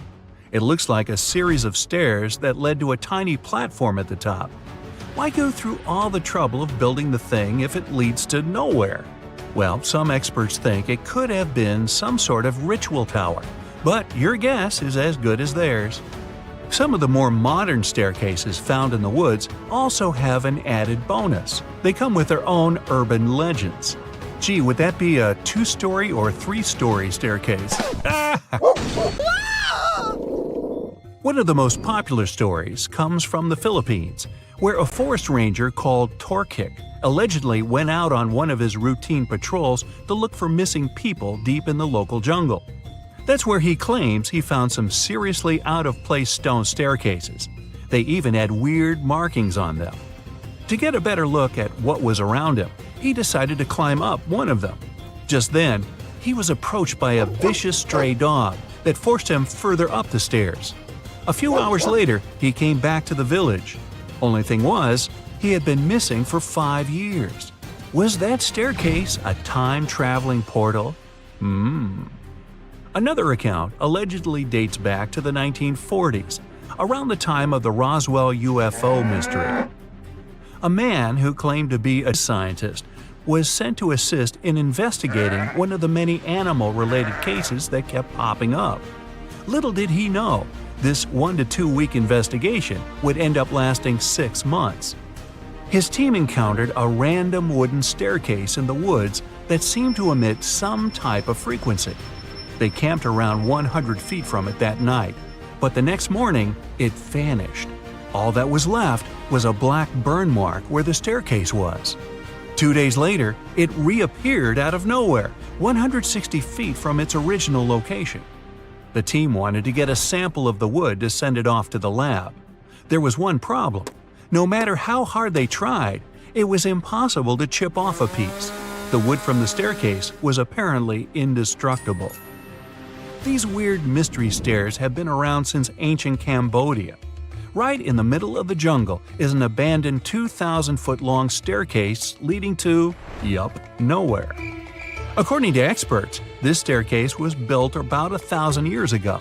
They don't know for sure, but they think it led to an ancient city. Sadly, over the years, that city is now completely covered by the dense jungle. Maybe it was an important meeting spot for travelers and merchants coming from all over the continent. Well, back to your story. You feel a strange presence behind you. You turn around, probably one of your friends snuck up on you or something. But then you realize there was no one behind you. You're the only one around. You freak out. Something is definitely wrong here. So you rush down the stairs and bolt back to your friends, panting and startled. You start to tell your friends what happened, but they don't believe you. They think you're just trying to scare them even more. But the emotion on your face, it looks legit. There's real panic in your eyes, the kind you just can't fake. Shadow or wind or whatever that thing was, your fear's real. You all agree that you should stay away from the stairs, and it's probably best if you go back home, right now. I guess camping out there overnight just wasn't meant to be. As soon as you get home, you open your phone and check out your gallery. But no, you scroll through photo after photo. The staircase, it isn't there. None of the pictures have any staircases in them. Just a small, flat clearing with nothing but trees around, no weird shadows, nothing. Your friends had the same experience. Your eye twitches and you look over your left shoulder. You're in the safety of your own home, but you suddenly feel the same presence you felt on that staircase. Oh no! Everything goes black. But you can relax. Most of these stories are just urban legends, told to give you the heebie-jeebies. The internet has a way of spreading rumors faster than the speed of light. Most of these stairs might have even been built on purpose just recently. One weekend woodshop project, a couple of photos, and you too could be a sensation on every urban legend website. Then you just tear it down, take a photo to show it magically disappeared, and just like that, you're an internet superstar. But let's say you find some real stairs on your weekend camping trip. They're most likely the remnants from an old house or a cabin that got demolished or just collapsed after it was abandoned. Hey, it's 2021. There's a logical explanation for just about everything these days. That presence you felt was most likely your own mind playing tricks on you. When you see something in real life that looks like something you saw on a website or a scary movie, your mind starts to work overtime, and you can actually see something or feel something that's not even there. That's what some people say happens when you get hypnotized. You want to see something so bad, and you do. That's probably what happened. Or was it? In the middle of a dense, foggy forest, you spot glowing red eyes. Suddenly, a strange clicking sound breaks the silence. It's not just in your head. Stretching over 2,000 miles from Newfoundland to central Alabama, the Appalachian Mountains hide terrifying creatures like Bigfoot and the Wampus cat. You might think they're just myths, but there's actually a chilling explanation behind them. First up, the Mothman. This creature is a superstar in the world of horror stories, but not many people know that its legend actually started in the heart of Appalachia, in Point Pleasant, West Virginia. Back in 1966, two couples were driving when they suddenly came across a human-sized moth, about 7 feet tall, with glowing red eyes. They totally freaked out and sped up, but the strange creature flew and chased after the car, making a screeching sound until it finally disappeared. After this encounter, the group told the police that the creature looked like a tall, muscular man with huge, white wings, but they couldn't see its face because of the hypnotic effect of its eyes. Since then, the Mothman has become a famous urban legend. People swear they've seen similar creatures in other parts of the US, like Chicago and Gallipolis, Ohio. Theories about what people saw range from a balloon with a flashlight tied to it to extraterrestrial beings visiting Earth. But it's also possible that it was just a bird, more specifically, a barred owl. People probably mistook a bird for this creature because the barred owl looks eerie in the dark. It has spooky eyes and makes creepy clicking sounds. Still, these birds aren't huge, so it's strange how they've been mistaken for such a scary monster.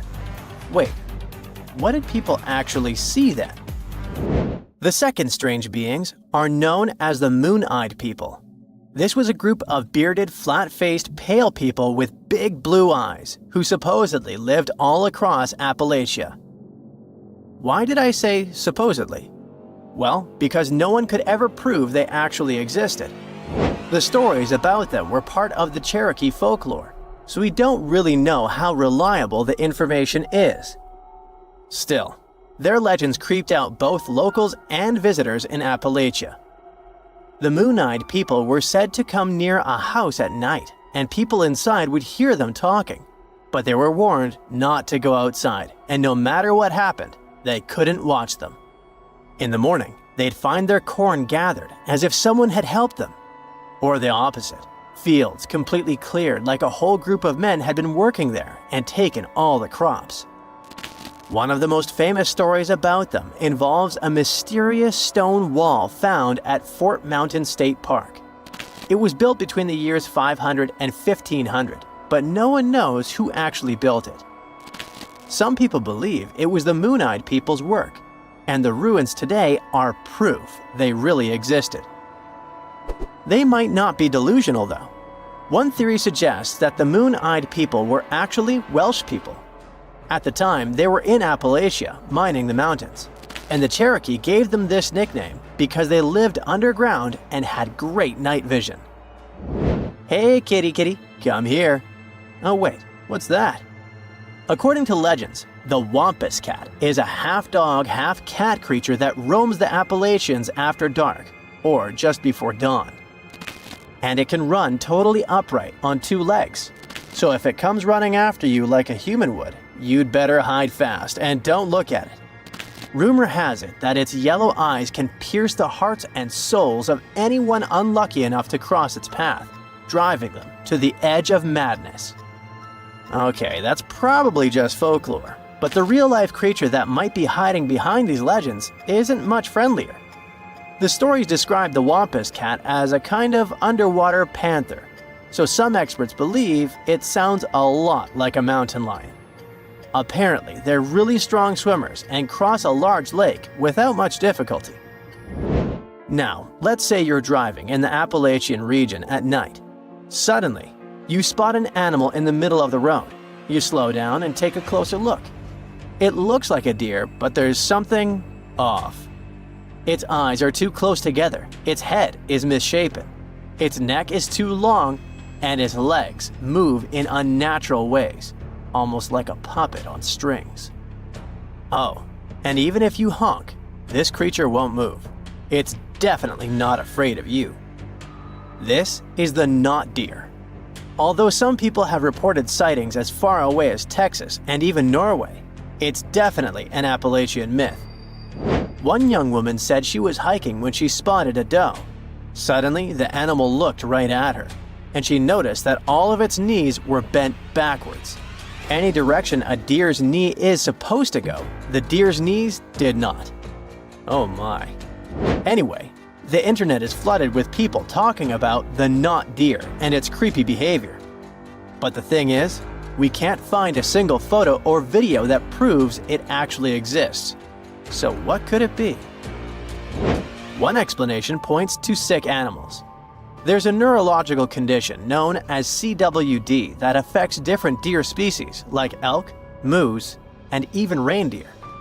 It causes the brains of infected animals to degenerate, leading to loss of body functions and abnormal behavior. Since the symptoms match what some people describe as not deer behavior, it makes sense to think this condition could be behind the strange sightings. The last creature on our list, the one and only Bigfoot. You know, that large, hairy, human-like creature that walks upright and roams the dense forest in the US. In the Appalachian Mountains, there have been Bigfoot sightings from the Adirondacks in New York all the way down to the Blue Ridge Mountains in North Georgia. This bizarre figure has haunted our imagination for decades, but scientists believe it could actually be a humble black bear in disguise. It turns out the American black bear is found in many of the same areas where people claim to have spotted Bigfoot. Studies show that for every 1,000 increase in the bear population, there was a 4% increase in Bigfoot sightings. And there are two main reasons why the American black bear could be the perfect imposter. The first reason, they're big. Adult males can weigh up to 660 pounds and grow up to 6 feet long. The second reason, while we think they primarily walk on 4 legs, they are perfectly capable of standing upright. In fact, not only are they capable, they do it all the time. They stand up to get a better look at something, sniff the air, or just to appear bigger when they feel threatened. When they do that, they definitely look like a human-like figure. And for those people who aren't used to being around bears, it's easy to mistake them for something more sinister and out of this world. Now you might be wondering why so many strange sights and creatures are said to live in the Appalachian, and the answer might be linked to the region's age. The process that led to the creation of these mountains has been going on for over 480 million years, which means they're older than Saturn's rings, for example. Over all this time, the region has gone through some drastic changes in its composition, creating a huge number of ecological niches with varying elevations, slopes, aspects, temperatures, and rainfall. And according to experts, the reason the region is so full of bizarre legends isn't just because the mountains are old, but because they still look old. Since a large part of Appalachia is basically untouched by humans, much of that ancient biodiversity is still around and seems unknown to us. This has created a landscape full of deep forests, mist-covered valleys, and winding rivers. A place where secrets seem to be hiding in the fog. And over the centuries, the isolation of the Appalachians only allowed these stories to grow. Earth. The year is 500 million CE. 2 million years ago, the sun splashed a huge bundle of energy into space. It destroyed Earth's magnetic field and burned the entire surface of our planet. Now, our world resembles a lifeless desert. All the oceans have dried up, rivers of magma flow all over the surface, and the sky is filled with black clouds of ash. Humans have already colonized other planets, so everything is okay. In the middle of this apocalypse, a small crystal covered with volcanic dust lies under a thick layer of solidified magma. But it's not just a crystal, it's a 5-dimensional memory crystal. In simple words, this is a very cool flashcard. But what is it doing here? And what data is hidden on it? It stores everything you need to know about humans as a biological species. The year is 2024 CE.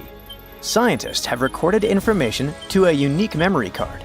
They've engraved the sequence of the entire human genetic code in the very structure of this 5D crystal. The invention consists of nanoscale voids in a vitreous silicon dioxide material. I can continue with other complex scientific words, but let's better focus on the properties of this crystal. The small flash card can hold hundreds of terabytes of information thanks to nanotechnologies, even though all the information about the human genome is only 800 megabytes of data. But the coolest thing is the crystal's invulnerability. You can throw it in an oven with a temperature of 1800 degrees Fahrenheit, which is about the same temperature of lava. You can put it in the freezer or leave it in the ice of Antarctica. You can throw it off a cliff or trample it underfoot. The information will remain readable. Of course, reading it requires special equipment, such as an optical microscope or a polarizer. In any case, if a representative of another civilization finds the crystal, they will probably figure out how to use it. Another cool thing is that the crystal material can be stored for many billions of years, which makes it one of the most reliable information storage systems in the world. Now, the crystal is stored in Austria, in the Memory of Mankind Archive, along with other important holders of information about humanity. We need to preserve all this for future generations, or extraterrestrial civilizations, or in case an apocalypse happens and people forget who they are and where they come from. Also, the 5D crystal will help resurrect humanity in case of its destruction. If some advanced intelligence from another galaxy finds the crystal and reads the information, it will be able to recreate humankind. Hopefully, they'll have the technologies capable of creating life. Take a look at this number. That's 10 septillions. This number is many times the age of our universe, and it would take 10 septillion years for the most powerful computer to solve a problem called random circuit sampling. This task has no practical purpose and doesn't solve any difficult issues. Scientists created random circuit sampling to measure the computing power of computer chips. And here's what it's all about.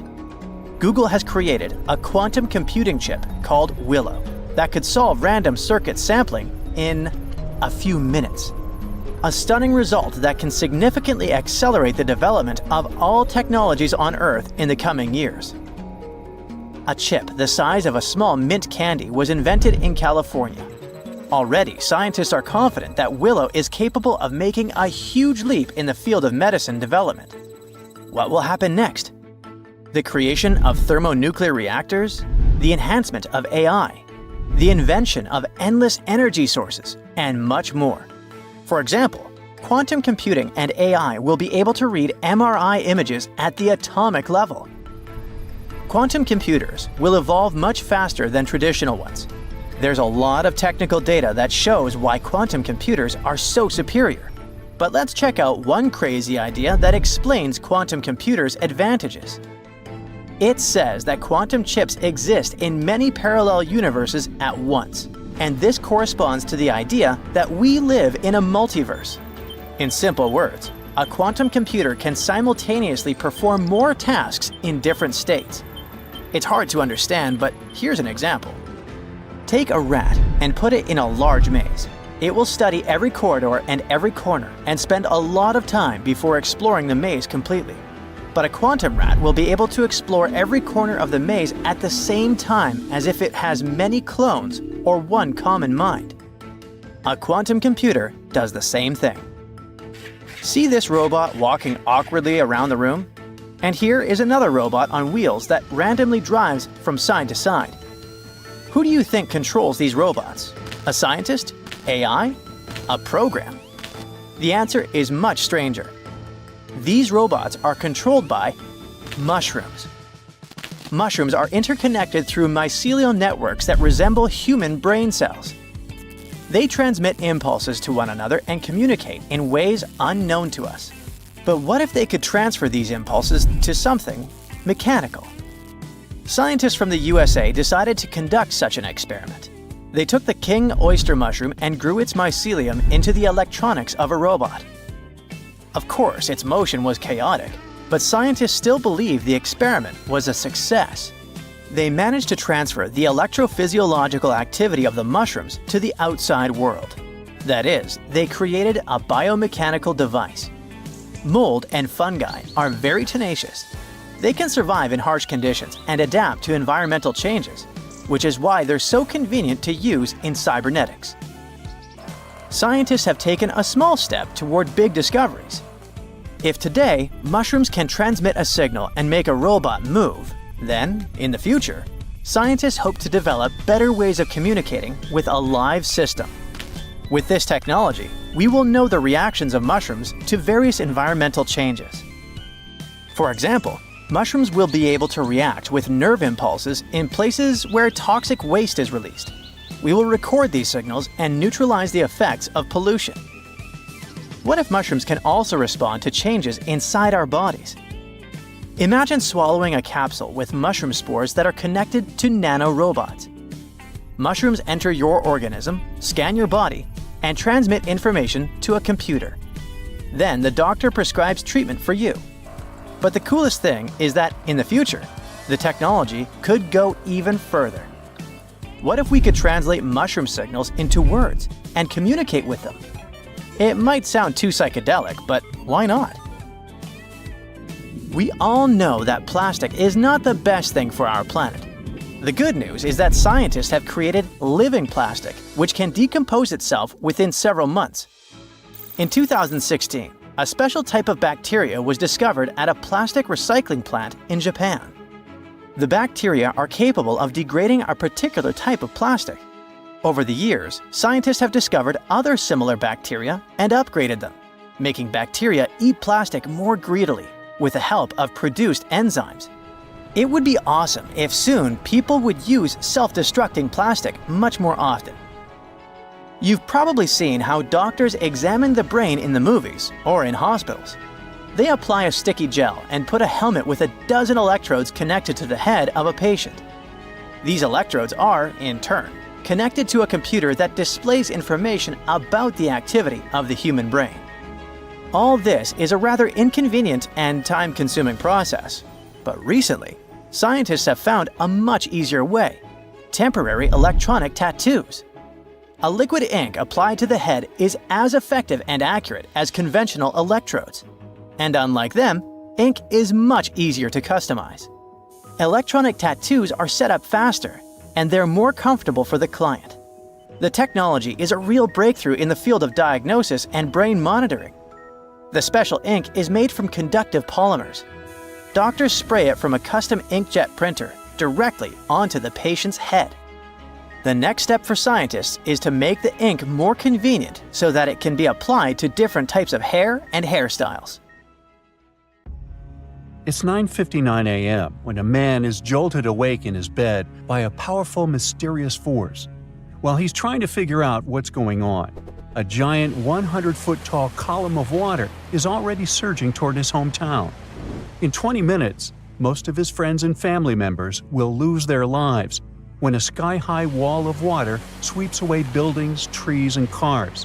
And it can happen to you at any given time.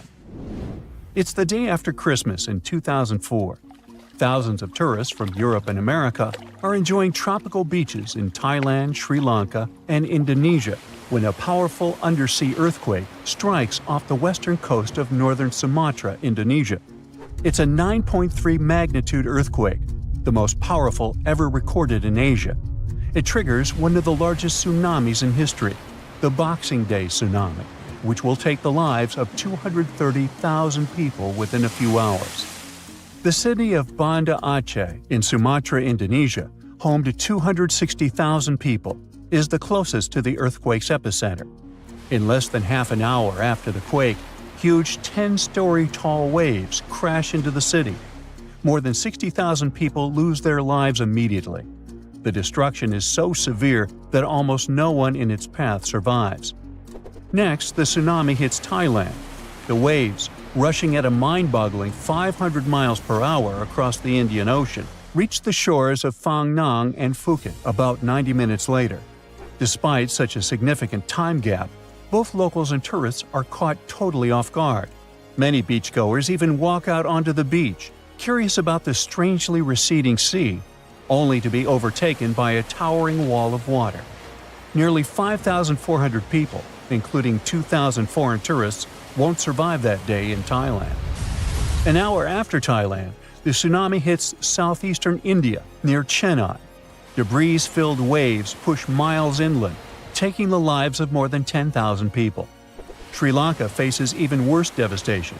The island will lose over 30,000 people, and hundreds of thousands will become homeless. The tsunami's incredible strength is evident even far away. 8 hours later, it claims its last victims in South Africa, 5,000 miles from the quake's epicenter. There, rogue waves catch swimmers off guard. Researchers from NOAA's Center for Tsunami Research explain that the destruction was due to the sheer power of the earthquake. It originated from a megathrust fault. That's where heavy ocean plates dive beneath lighter continental plates. These faults are the largest in the world and lie underwater.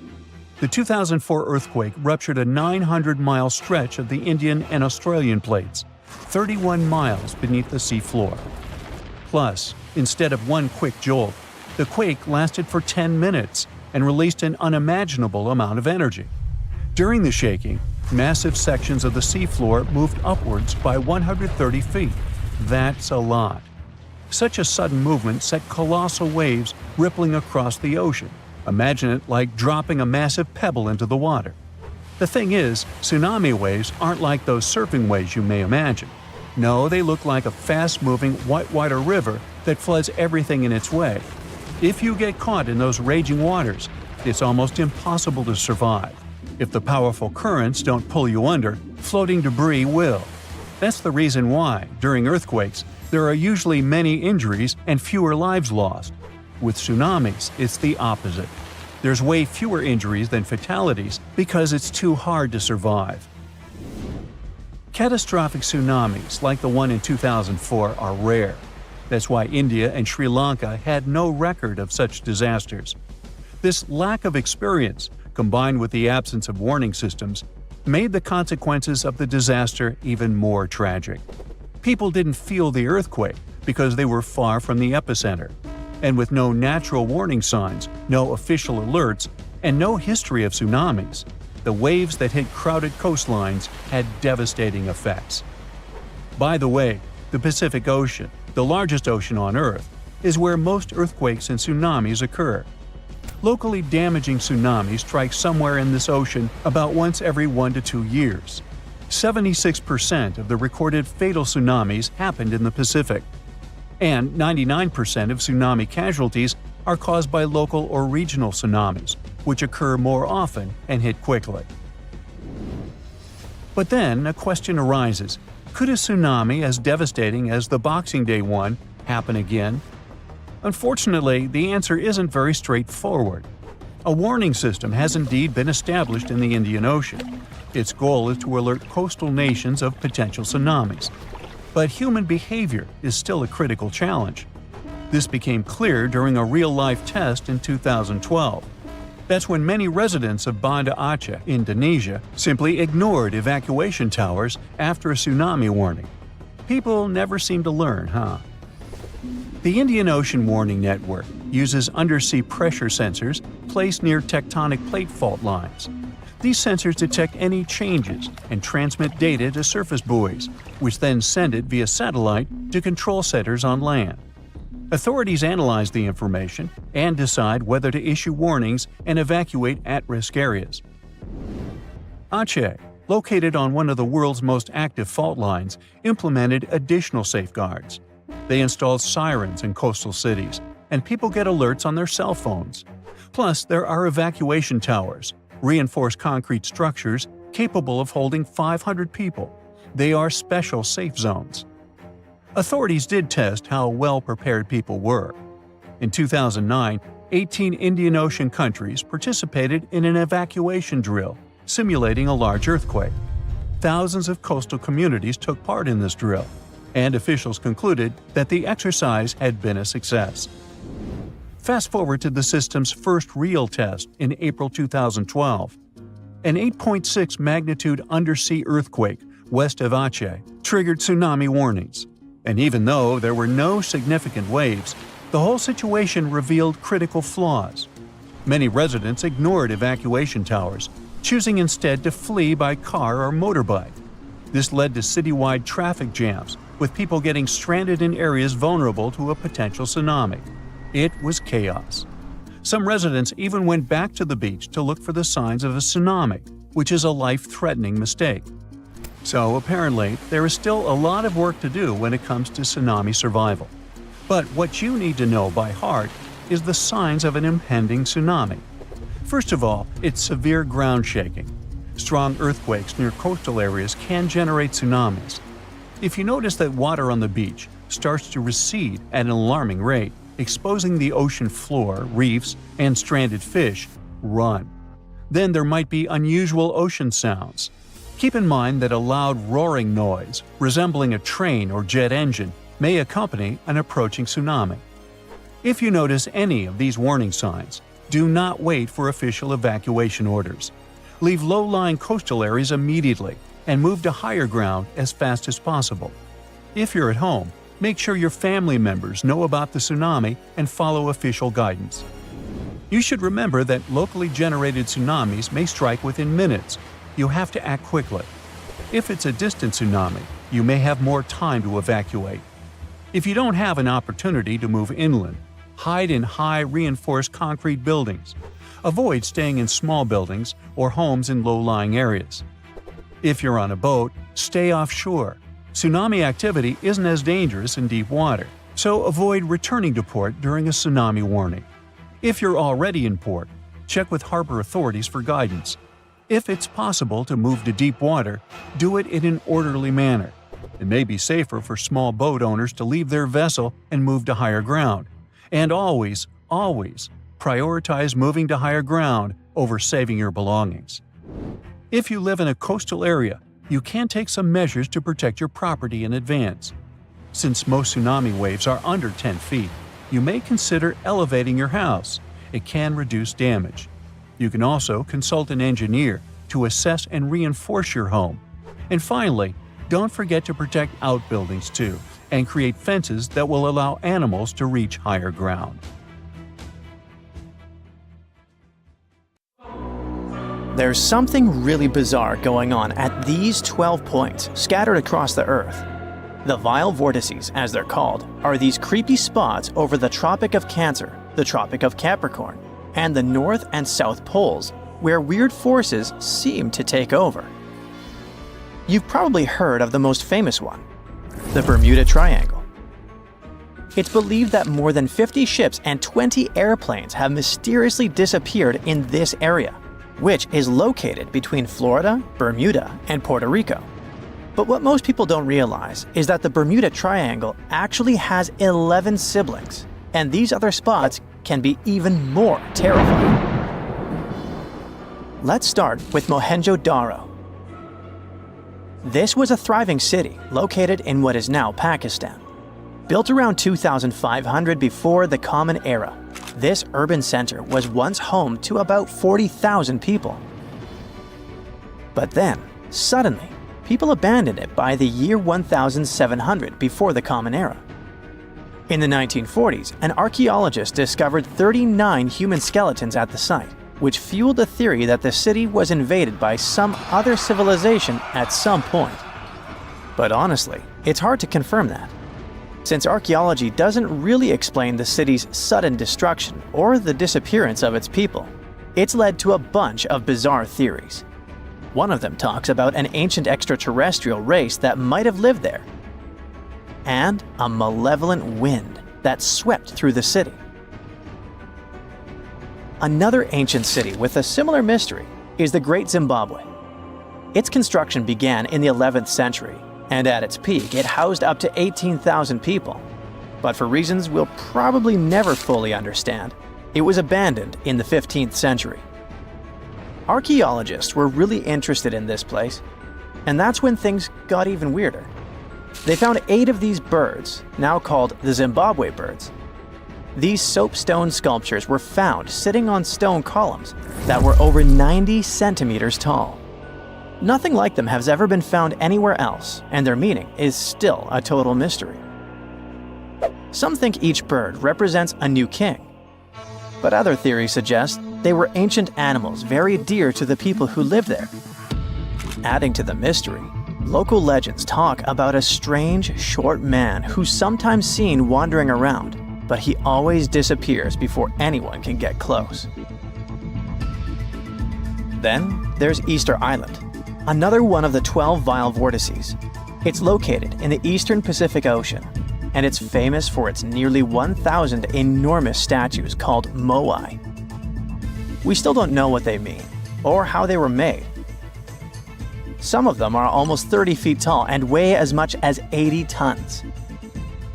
Today, it wouldn't be that tough to move and carve these statues, but we're talking about a period between the years 1100 and 1680. So nobody really knows how they did it. Some specialists believe these statues were carried across the island, while others think they were pushed on log rollers. But the most bizarre theories suggest extraterrestrials were involved. Algeria is another land rich in ancient mysteries.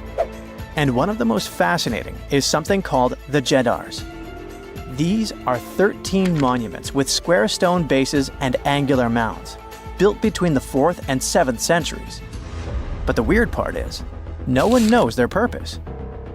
One of them had an inscription in Latin, but it was so worn down that the message was nearly impossible to read. The best guess so far is that these monuments were probably tombs for royalty, although no one knows exactly who was supposed to be buried there. What we do know is that there are many myths related to strange disappearances in the region. The next mysterious spot is located south of Tokyo in the Pacific Ocean, and it's called the Dragon's Triangle. Does that name ring a bell? Yep. Just like the Bermuda Triangle, this area is known for strange disappearances of airplanes and ships. One of the most chilling stories dates back to 1945, when a plane allegedly vanished. The pilot supposedly sent a radio transmission right before the aircraft disappeared, claiming that something strange was happening in the sky, like it was opening up or something. While this story is definitely eerie, the truth behind it and many other Dragon's Triangle legends is still up for debate.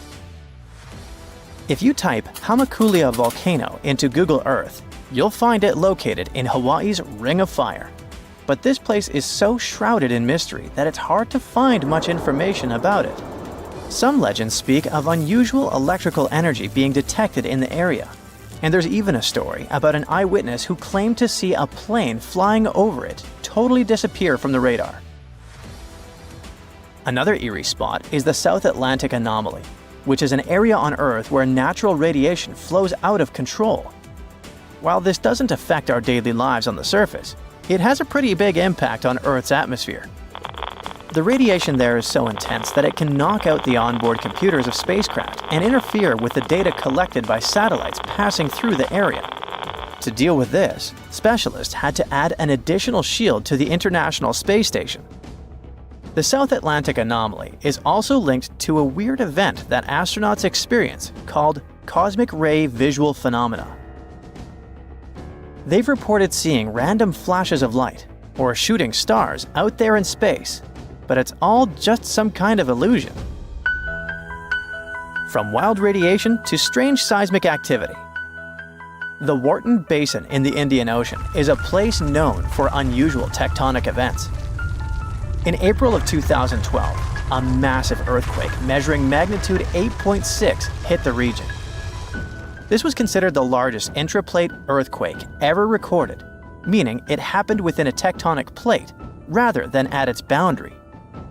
This caught the attention of scientists, who now speculate that the region might be forming a new boundary between the Australian and Indian plates. But for now, this is all still one big mystery. Now let's head to the Pacific Ocean. More specifically, to the New Hebrides Trench. This submarine trench is about 750 miles long and 45 miles wide. It formed when the Australian plate slid under the New Hebrides plate. There's no doubt that this is one of the creepiest and deepest spots in the ocean. The danger isn't just down in the deep sea either, as this trench has been connected to several earthquakes that affected New Caledonia and Vanuatu. This area also has some strange features. For example, when scientists explored it, they didn't find a single grenadier fish down there. This type of fish is one of the most common deep-sea creatures you would expect to see in trenches around the Pacific. So why aren't they around the New Hebrides Trench? maybe they know something we don't. The two remaining vile vortices are the North and South Poles. These two are on the opposite ends of the planet, but they share one thing in common: strange disappearances. One of the most famous stories from the North Pole happened in 1897. 3 brave explorers set out on a journey to reach the North Pole using a hot air balloon. But they never completed their mission. Their mysterious disappearance remains one of the most intriguing, unsolved mysteries in the history of Arctic exploration. The South Pole is also known for similar mysteries. It's believed that hundreds of people may be buried beneath the snow and ice of the coldest continent on Earth. Even with all the advancements in technology and knowledge, the South Pole can still be extremely dangerous for anyone who ventures there. The temperatures can drop to almost minus 130 degrees Fahrenheit, and the winds can get up to 200 miles per hour. And that's definitely enough reason to stay away. Now that you're familiar with the 12 vile vortices, let me tell you something even stranger. If you look at a map, you'll see that these places are arranged in a way that looks pretty similar across the globe. Here's the weird part. If you connect these spots where unexplained events have occurred, you actually form the geometric shape of an icosahedron. This could be just a huge coincidence, but the fact that these mystery spots align with this shape makes them even more intriguing. On December the 5th, 1952, a nauseating yellow-gray fog engulfed London, claiming 12,000 lives. This wasn't mere mist. It stank of rotting eggs and stretched 30 miles wide. Buses halted, planes were grounded, and ambulances were trapped. For 5 days, the city vanished in the stench and sludge, streets slick with a black ooze. Those who dared ventured out stumbled blindly, smudging their faces while birds crashed into buildings. With visibility zero, thieves ran rampant, and even indoor shows were canceled. The Great Smoke sent over 100,000 people to hospitals, leaving a grim legacy of demise and decay. The causes of this tragedy started long into the past. Something called pea soup fog became one of the symbols of London in the 19th century. Nature wasn't to blame for this fog. It was caused by people burning coal to heat their homes and run factories. In fact, London's air started getting smoky all the way back in the 13th century, when people began widely using coal. It got worse as the city grew bigger. By the 17th century, people were already complaining about the dirty air. King James I tried to prevent so much coal burning with new laws, but nothing really changed. As more factories popped up during the Industrial Revolution in the late 18th century, the problem blew out of proportion. The air was full of tiny particles that water clung to and formed dark, heavy clouds. This mix of smoke and fog became so bad, people called it smog. Yep, this word was invented in London in the early 20th century. The smog got so thick sometimes it could last for a whole week, and it made people ill. Some even passed away because of it. Even though the smog was harmful, people didn't want to stop using coal because it gave them jobs and kept their homes warm. So the problem lingered.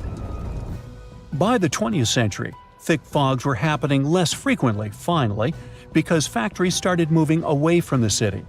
But on that December day in 1952, an anticyclone appeared over London. This meant that the cold air near the ground got trapped under warmer air higher up, like a lid keeping everything underneath. Because of this, all the smoke from factories, cars, and home fireplaces couldn't float up and away like usual. Instead, it clung near the ground, mixed with water in the air, and produced an extremely thick, dirty fog. Plus, daylight in December is shorter, and it was really cold, so people had to use even more coal for heating and lighting than they normally did. All this led to a disaster. It was clear that sulfur particles from the burning coal made the fog yellow and smell like rotten eggs. But scientists couldn't figure out why and how these particles turned into sulfuric acid. Decades later, an international team of researchers recreated that scary fog in a lab. They used samples of air and atmospheric measurements from the fog in two large Chinese cities that have high levels of sulfur dioxide in the air, just like London during the Great Smoke. They learned that the thick, dirty air, called haze, doesn't form in the same way in London and in China. In London's fog, smoke from burning coal released two gases, sulfur dioxide and nitrogen dioxide. These gases mixed with water droplets in the fog, which made it harmless at first because the water diluted the harmful chemicals. But as the water evaporated and there was nothing to dilute the two dioxides, the fog became very acidic and hazardous to breathe, so it damaged people's lungs. In present-day China, things are a little different. A third chemical, ammonia, joins the mix.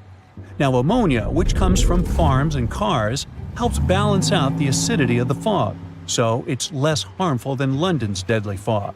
But the scientists found that cutting down on nitrogen dioxide and ammonia could still help China reduce its air quality problems.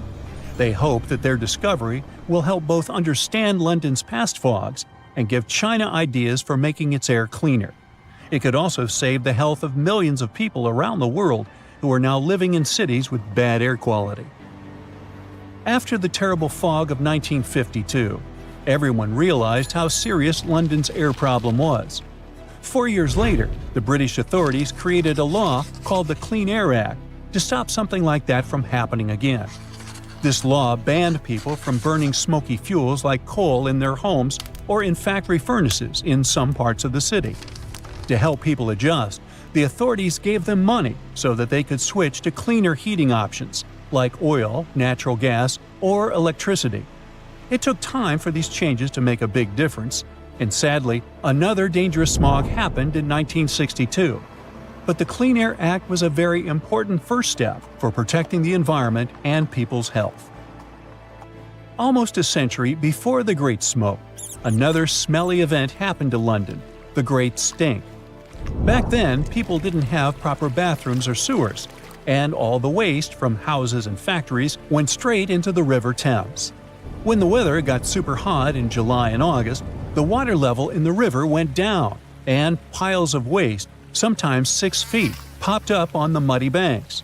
The smell was so terrible that even Queen Victoria and Prince Albert had to cancel their relaxing boat ride on the river. The politicians working in the brand new Parliament buildings, which were right by the river, couldn't handle the smell either. The air inside was so terrible that they had to hold handkerchiefs over their noses to breathe. They even tried soaking the curtains in chloride of lime, hoping it would cover up the horrible odor. Many Londoners believe that the bad air, called miasma, caused horrible things like cholera, which had already taken the lives of lots of people. Engineer Joseph Bazalgette solved the problem as he built a new sewer system that would move all the waste away from the city. His sewer system was so well designed that it still works today, even though London has grown to over 8 million people. On the other side of the Atlantic, in the United States, there was also a day when you couldn't see your hand before your face, and it was impossible to breathe outside. But the reasons for this Black Sunday were very different from the Great Smoke of London. In 1931, it almost completely stopped raining in the southern Great Plains. This drought lasted for nearly 10 years. Without rain, the farms dried up and the soil turned to dust. Strong winds blew this dry dirt into the air and created huge dust storms. These storms, called black blizzards, made it hard to breathe and see anything. People tried to protect themselves by putting Vaseline in their noses, wearing masks, and sealing their homes, but the dust still made many of them sick. In 1934, things got even worse. It was the driest year in over 1,000 years. Temperatures went over 100 degrees for weeks, and the land became even drier. On April 14, 1935, after months of terrible weather, the sky finally looked clear, and there was barely any wind, which was rare for this area. People came outside as they were hoping that the worst was finally over. When Oklahoma minister announced that a few good rainstorms would make the land fertile again. But unfortunately, that morning, a cold wind from Canada met warm air in the Dakotas and started a massive dust storm. The storm grew to hundreds of miles wide and thousands of feet tall. A sunny day instantly became completely dark. Drivers had to hide in their cars, and other people went down into basements, found refuge in barns, fire stations, tornado shelters, and under their beds to stay safe. The storm didn't stop for hours and took at least 20 lives. Many people couldn't stop coughing, and one man went blind. The storm was so strong, it carried 300,000 tons of dirt across the country and even reached the East Coast. In July 1990, 4 Czech guys decided to go on an adventure to find the Mongolian death worm, a creature that might have inspired the monster you've seen in the movie Doom. They say it lives somewhere deep in the Gobi Desert, so they flew to Mongolia, hopped into an ATV, and hired some local guides to help them. All that to meet a creature that is up to 6 feet long, can spit acid that could melt anything, and is capable of shooting electricity at those it doesn't like. Legend says that these friendly guys spend most of their days hiding underneath the sandy dunes, but they'd like to come out during the wetter months of June and July. So the timing for a spotting was simply perfect. But the crew needed to figure out how to lure the creature. Sadly for them, no one knew what the giant worm liked to eat. So they built a thumper, which is a machine that made rhythmic pounding noises. They were hoping it would call the worm out of the ground. For 2 months, they searched the vast desert, crossing dunes and rocky plains, looking for any sign of the creature.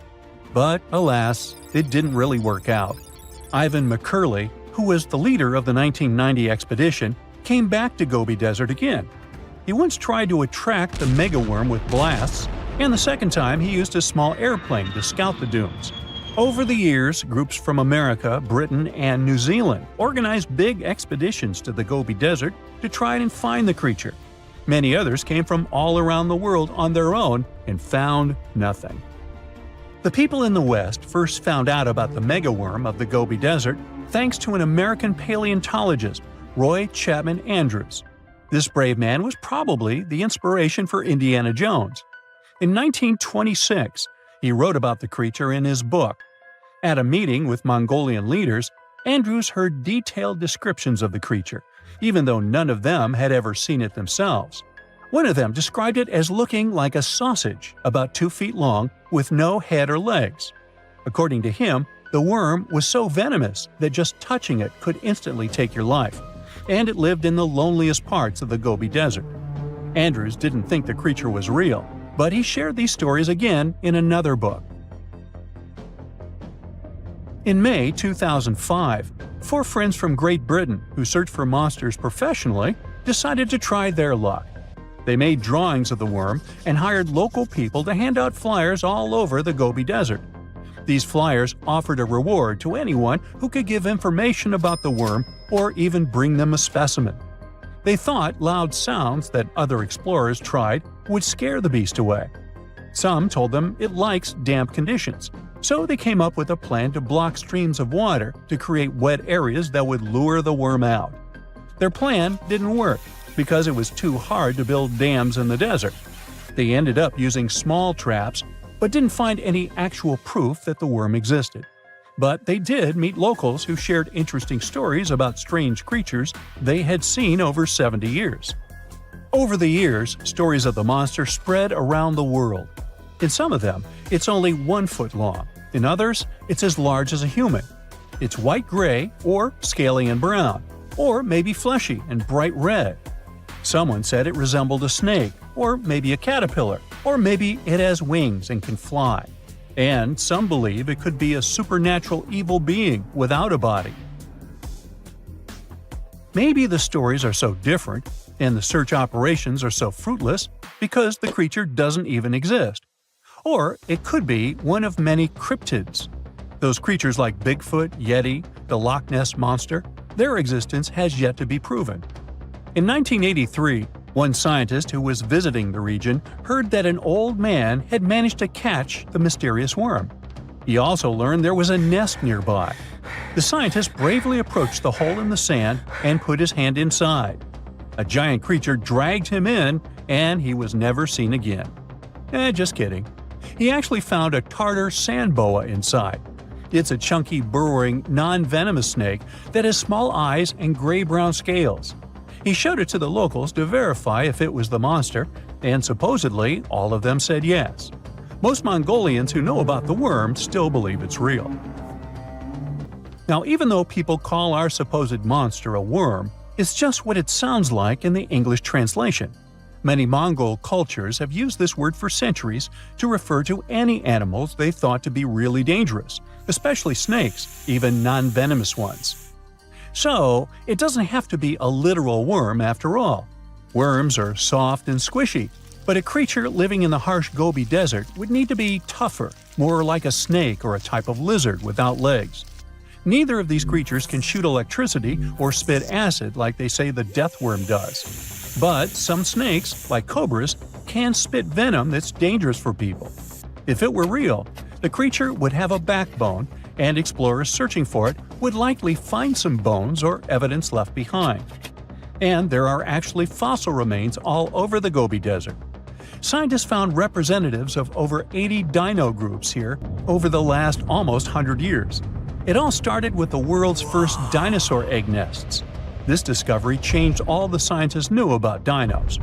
It was the first proof they laid eggs. In the following 2 years, the same expedition team unearthed over 100 dinosaurs and took them to the American Museum of Natural History, where you can still see them today. Some of them were swimming around in the Cretaceous Sea that used to be here about 71 million years ago. They resembled modern birds. The mystery of the megaworm is still unsolved, but there used to be another mystery scientists finally managed to explain.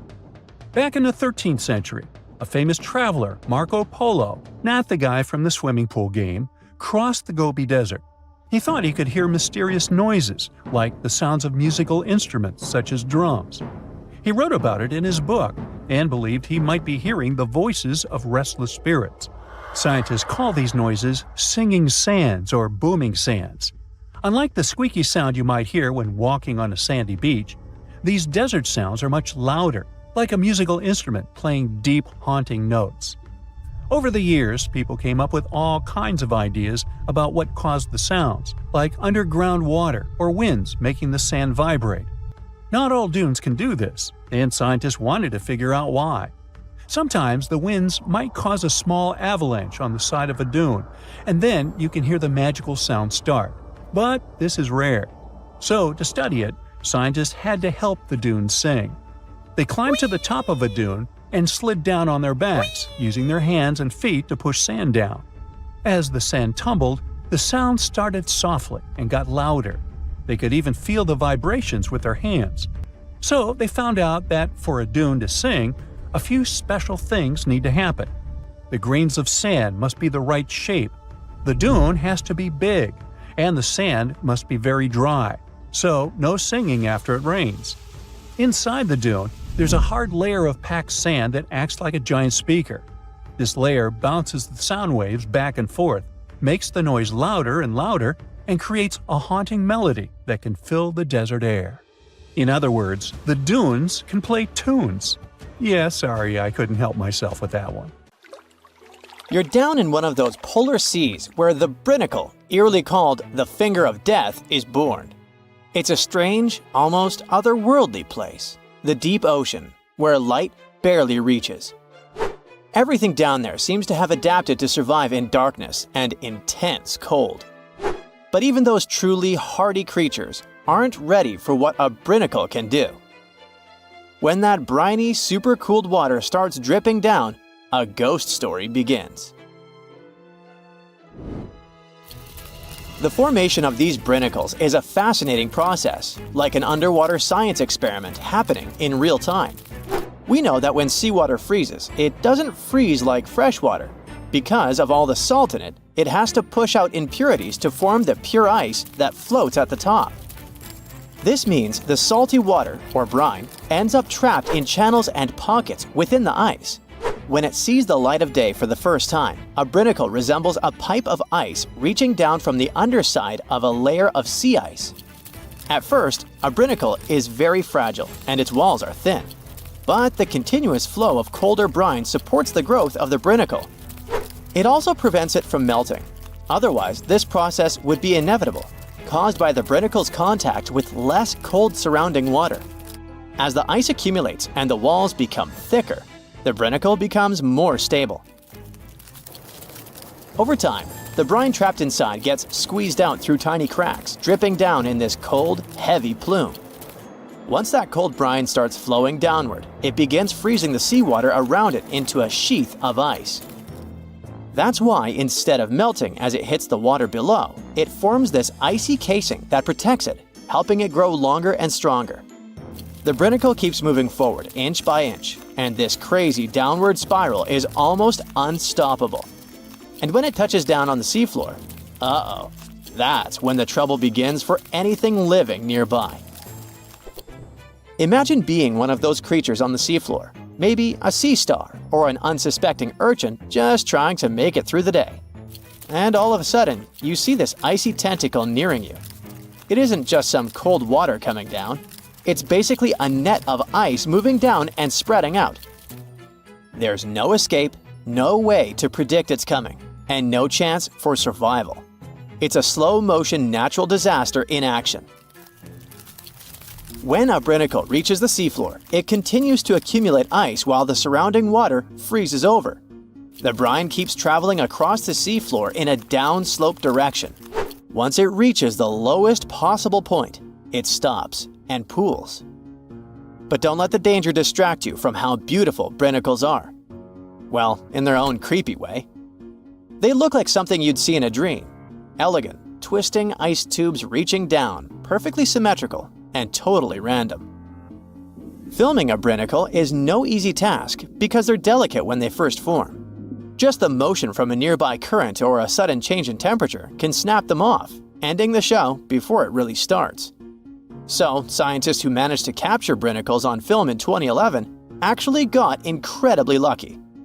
It was the first time the world got to see this icy finger descending and freezing everything it touched, and it changed our understanding of polar ecosystems. Brinicles can reach quite impressive sizes. Sometimes they can stretch for several feet. Their size depends on the conditions of the water and ice above. The slower the water movement and the colder the temperature, the bigger and stronger a Brinicle can grow. But if the water's too deep or if there's too much movement in the current, the Brinicle is likely to break apart. It needs just the right balance to survive long enough to touch down and freeze over the ocean floor. For creatures living on the seafloor, Brinicles are like invisible booby traps, only instead of avoiding a net, they're avoiding an expanding ice cage. Starfish and sea urchins might not have big brains, but they have a basic survival instinct to crawl away from danger. Sadly, with Brinicles, they're usually caught completely off guard.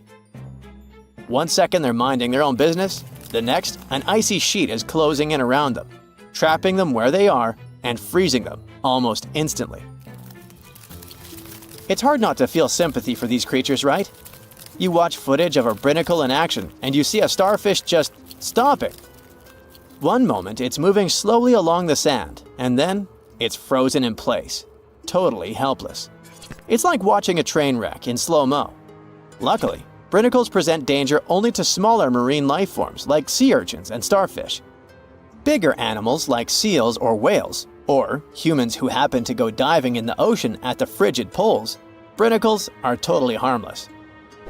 At the same time, for scientists, this tough natural phenomenon offers a fascinating insight into how life adapts, or fails to adapt for that matter, in extreme environments. And it gets even better. A Brinicle might just be the perfect setup for life to begin. Researchers are now looking at these super salty ice tubes as not just fatal traps, but potentially as sources of life.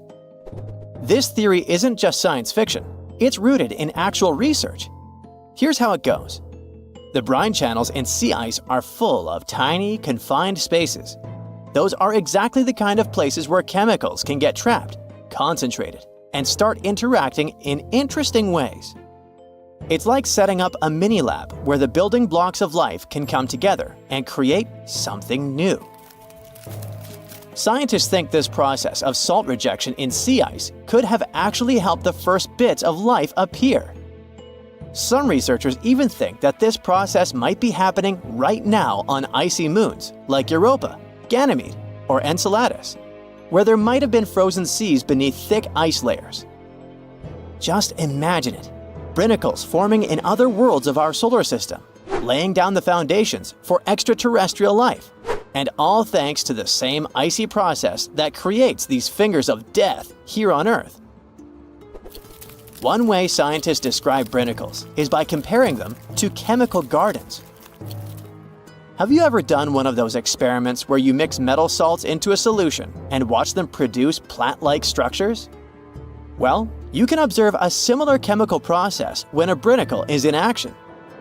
In the cold, saline-rich brine of a brinicle, certain reactions could kick off to create amino acids or other building blocks of life.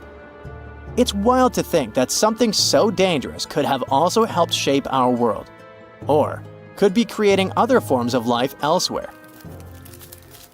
In both cases, whether on Earth or another planet, these icy chemical reactions might be the first step toward the formation of simple life forms.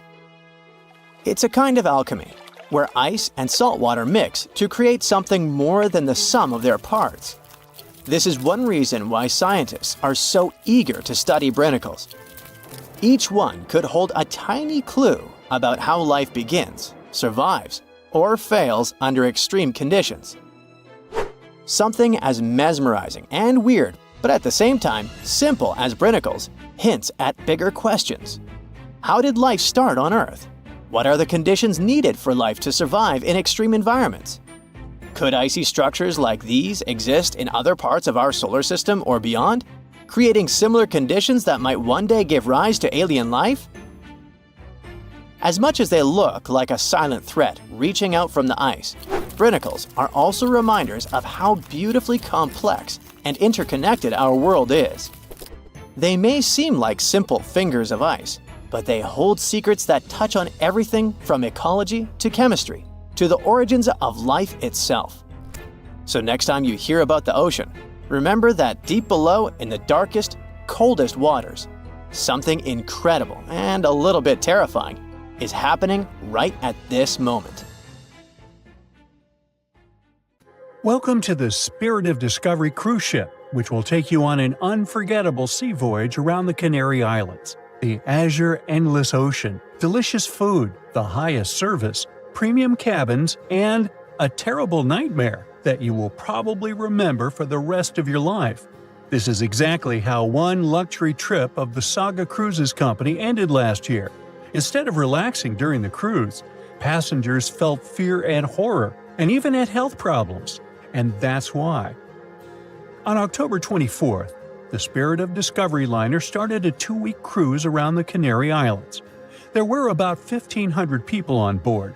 About 1,000 were passengers, and the rest were crew members. The first week went great, but then the liner encountered a serious problem called nature. There were strong winds and big waves. The captain decided to return to the UK ahead of time, but the decision was made too late. The ship was caught in a severe storm in the Bay of Biscay. A powerful wind with a force of 11 points hit the vessel. To make it easier for you to understand, the 11-point wind is able to tear out trees together with roots, destroy residential buildings, and plunge entire cities into chaos. Such a storm is rare, but Spirit of Discovery was unlucky enough to get into its epicenter. 11 points is the penultimate place on the Beaufort scale, which determines the wind rating. The most powerful storm has 12 points, and this is a hurricane. The wind reached a speed of 65 miles per hour, which is about the same as the average speed of a car on a highway. Not only did it push the Spirit of Discovery, but it also raised huge waves 25 feet high. Just imagine a wall of water the height of a 3-story building collapsing on a lone ocean liner. At that moment, the captain sent a message to all the passengers through the cabin speakers so that no one left their place. And his voice sounded worried enough. All the passengers had to lie down and hold on tight. According to the witnesses' words, the ship remained caught in the storm for about 15 hours. They held on with all their might so as not to crash into the walls and floor. All this time, tables were flying around the ship, dishes were breaking, furniture was moving all over the cabins. The waves smashed windows, partitions, and doors. Some people were knocked down because they couldn't hold on for so long. The storm hurled the passengers from ceiling to floor, from wall to wall. The ship's crew turned the dining room into a medical area to provide assistance to those who had been hurt. Despite the difficult and terrible conditions, the ship's team did a great job. They regularly informed passengers about the current situation and tried to calm everyone down. There was no panic and chaos on board. When the storm finally ended, the ship continued its journey and finally reached land, where medics urgently evacuated 8 passengers to the hospital. One of them was never able to survive this storm. It's good the ship didn't meet a rogue wave during the storm. This is a natural phenomenon that can appear during a storm and even in still water. It's a giant wave with a height of 60 feet. Like a 6-story house, it collapses onto a ship with incredible speed and capsizes it. And then the wave suddenly disappears. This is no joke. A similar wave has been recorded in the Gulf Stream off of Charleston, South Carolina. It's scary to get in its way. Now, let's go back to the past to remember one of the most terrible maritime tragedies. No, we're not talking about the Titanic. We'll talk about the Greek liner Laconia, which set sail from the English port of Southampton on December 19, 1963, with more than 600 people on board. However, just 3 days later, a terrible tragedy happened to the ship in the boundless waters of the Atlantic. At 11 p.m., in the barbershop hall, an electrical malfunction occurred. The problem led to a fire, which quickly spread to other rooms. The crew couldn't cope with it, since the fire was spreading too fast. The ship's team turned on the fire alarm, but there was no command to leave the vessel. Only 2 hours later, the captain ordered the passengers to evacuate. All this time, people were either relaxing in their cabins or enjoying a party in the ballroom. The crew was probably trying to put out the fire without causing panic. However, when the situation became critical, the evacuation began. People panicked and ran to the lifeboats, but many didn't manage to get inside. One of them was John Morris. He survived this catastrophe and shared his memories of how he put his family in a lifeboat while he stayed on board the ship. He didn't even have a life jacket. Since there was nowhere to go, the ship's crew opened a bar so that people could relax a little. However, at that moment, boilers began to explode inside the ship, and it became clear the vessel wouldn't stay afloat for too long. John Morris decided to jump into the water right in his tuxedo.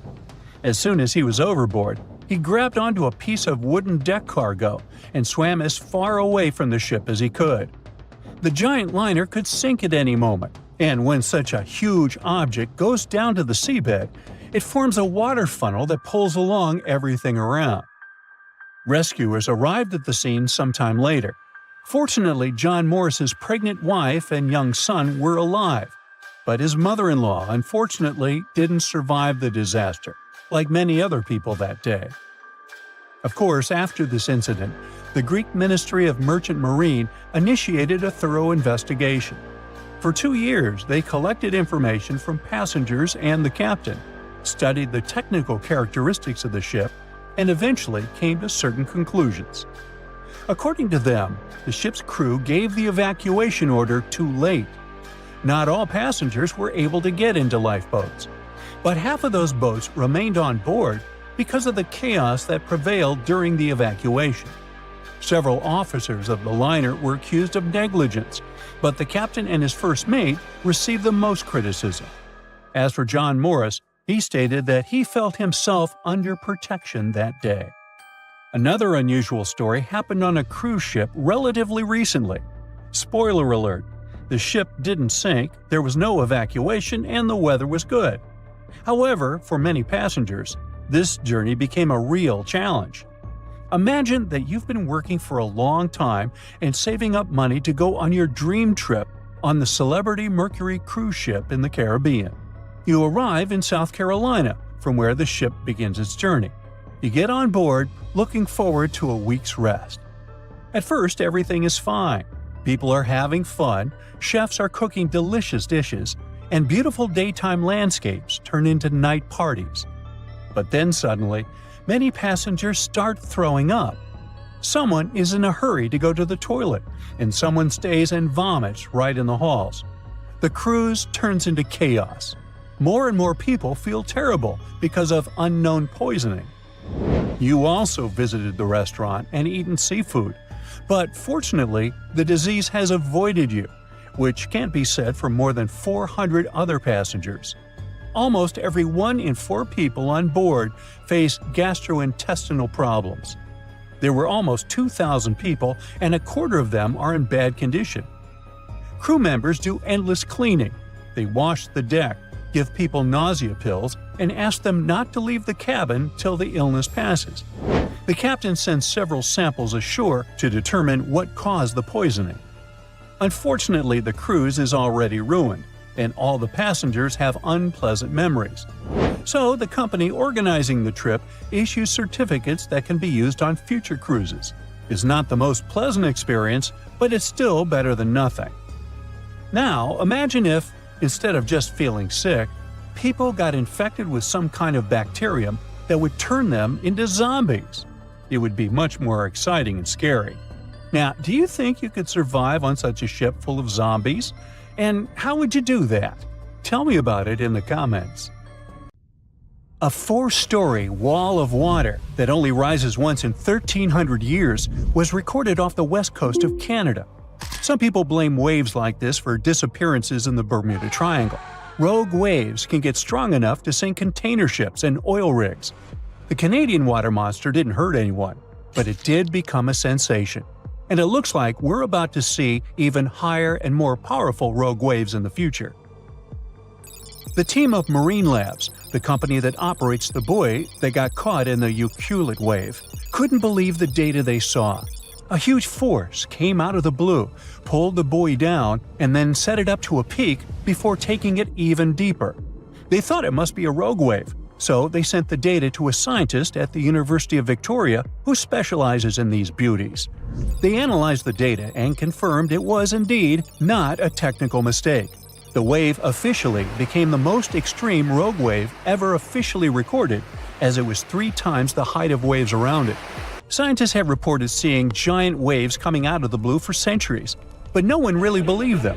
Back in 1826, a French scientist and naval officer was crossing the Indian Ocean on his ship, the Asteroid. They got in a terrible storm and saw several waves over 98 feet tall. It's almost as tall as a 10-story building. The crew lost one of its members, but the 4 of them, including the captain, made it to land and shared what they saw. But back then, scientists were sure waves couldn't be taller than 30 feet. Everyone took their story as a tall tale. Pun intentional. Over a century later, a cargo ship, the MS München, mysteriously disappeared.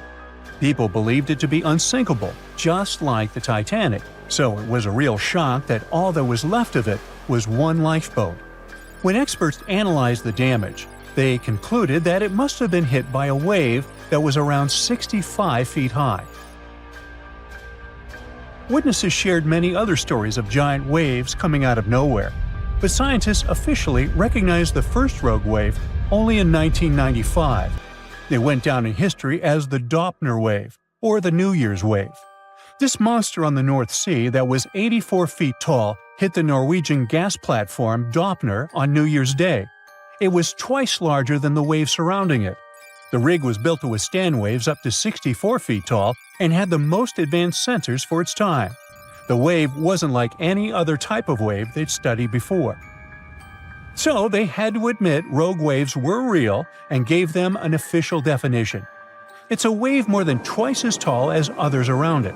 It can pop up lightning fast in a stormy sea, or show up out of nowhere in calm waters.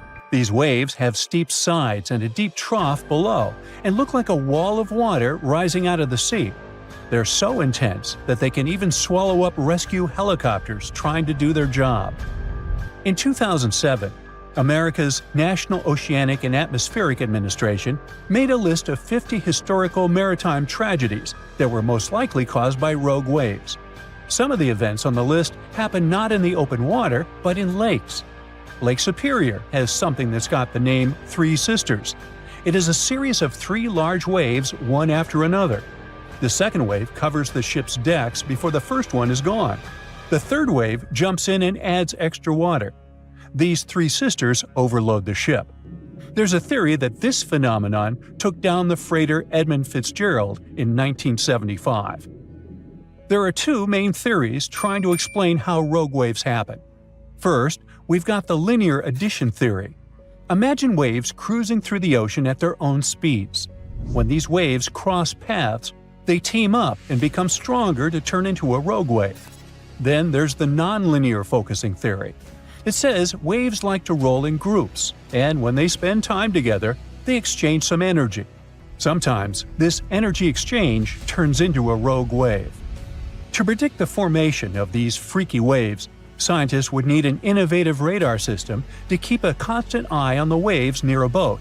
They'd collect all the data and put in a math model that would create a real-time picture of what the ocean surface looks like at that very moment. This model would need to do new calculations of the surface situation every 5 minutes. It would let the crew know if there were any extreme waves coming up in the next several minutes. Such a system doesn't exist yet, but there is a huge progress in this direction. Scientists from the University of Melbourne went on an expedition to Antarctica and found out that strong winds play a big role in the creation of rogue waves. It looks like they're caused by a mix of strong winds and the random way waves move and interact with each other. This idea was tested in labs before, but now they've proven it happens in real oceans too. To study these waves, the scientists use special 3D cameras. These cameras work like human eyes, taking lots of images in a row to create a detailed 3D picture of the ocean surface. It showed that rogue waves happen more often when waves are young, which means they're just starting to form and are more affected by the wind. When strong winds blow over young waves, they make the waves taller, longer, and faster, but not evenly. Some waves steal energy from nearby waves and grow much bigger, which is how rogue waves form. The scientists noticed these giant waves happened about once every 6 hours. They recorded no rogue waves in calmer seas, when the wind doesn't have as much influence. Scientists are concerned that rogue waves may happen more often in the future because there's more energy in the atmosphere and ocean. It looks like rogue waves can be much more powerful than scientists ever thought. They managed to create the famous Doppler wave in a lab for the first time in 2018.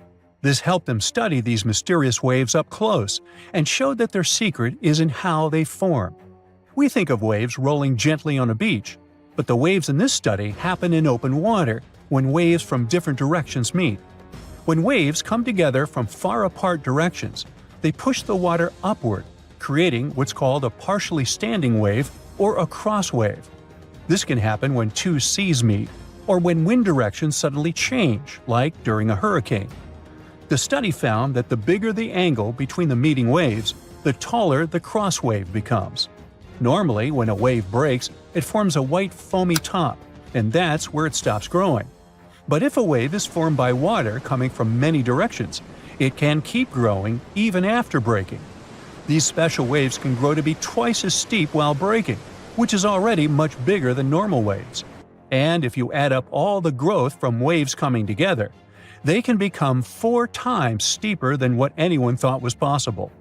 This discovery could change the way we build things, like wind turbines or oil platforms in the ocean, to make them safe. Right now, many designs don't fully account for these huge multi-directional waves. Now, they seem to have a lot of similarities, but rogue waves aren't the same as tsunamis. Tsunamis happen when there's a big shift in water, like an earthquake, volcanic eruption, or landslide. They mess with the entire water column. At sea, you might not even notice a tsunami cruising beneath you, but near the shore, as it hits shallow waters, those waves can shoot up to crazy heights. Rogue waves are formed at the surface level, although sometimes they can form deep below, and these are called rogue internal waves. The ground suddenly starts shaking. Clouds of gas start forming in the sky, making it dark during broad daylight. Bits of the ground start swelling, lifting, and even collapsing. These are the telltale signs of a volcano that is bound to erupt. And this is what could easily happen again with Mount Spur. It's only about 75 miles from Anchorage, one of Alaska's busiest cities. More than half of the population of the northernmost state of the US live there. There's also a huge amount of air cargo that passes through its international airport daily. So anytime a volcano this close to such a vital hub begins to get restless, people start paying attention. Just FYI, approximately 350 million people in the world live within the danger range of an active volcano. That means that around 1 out of 20 people live in an area at risk of volcanic activity. Alaskans probably wish that Spur's reawakening was fiction, but it's actually true. The Alaska Volcano Observatory picked up on several of these "I'm about to erupt" signs from Mount Spur.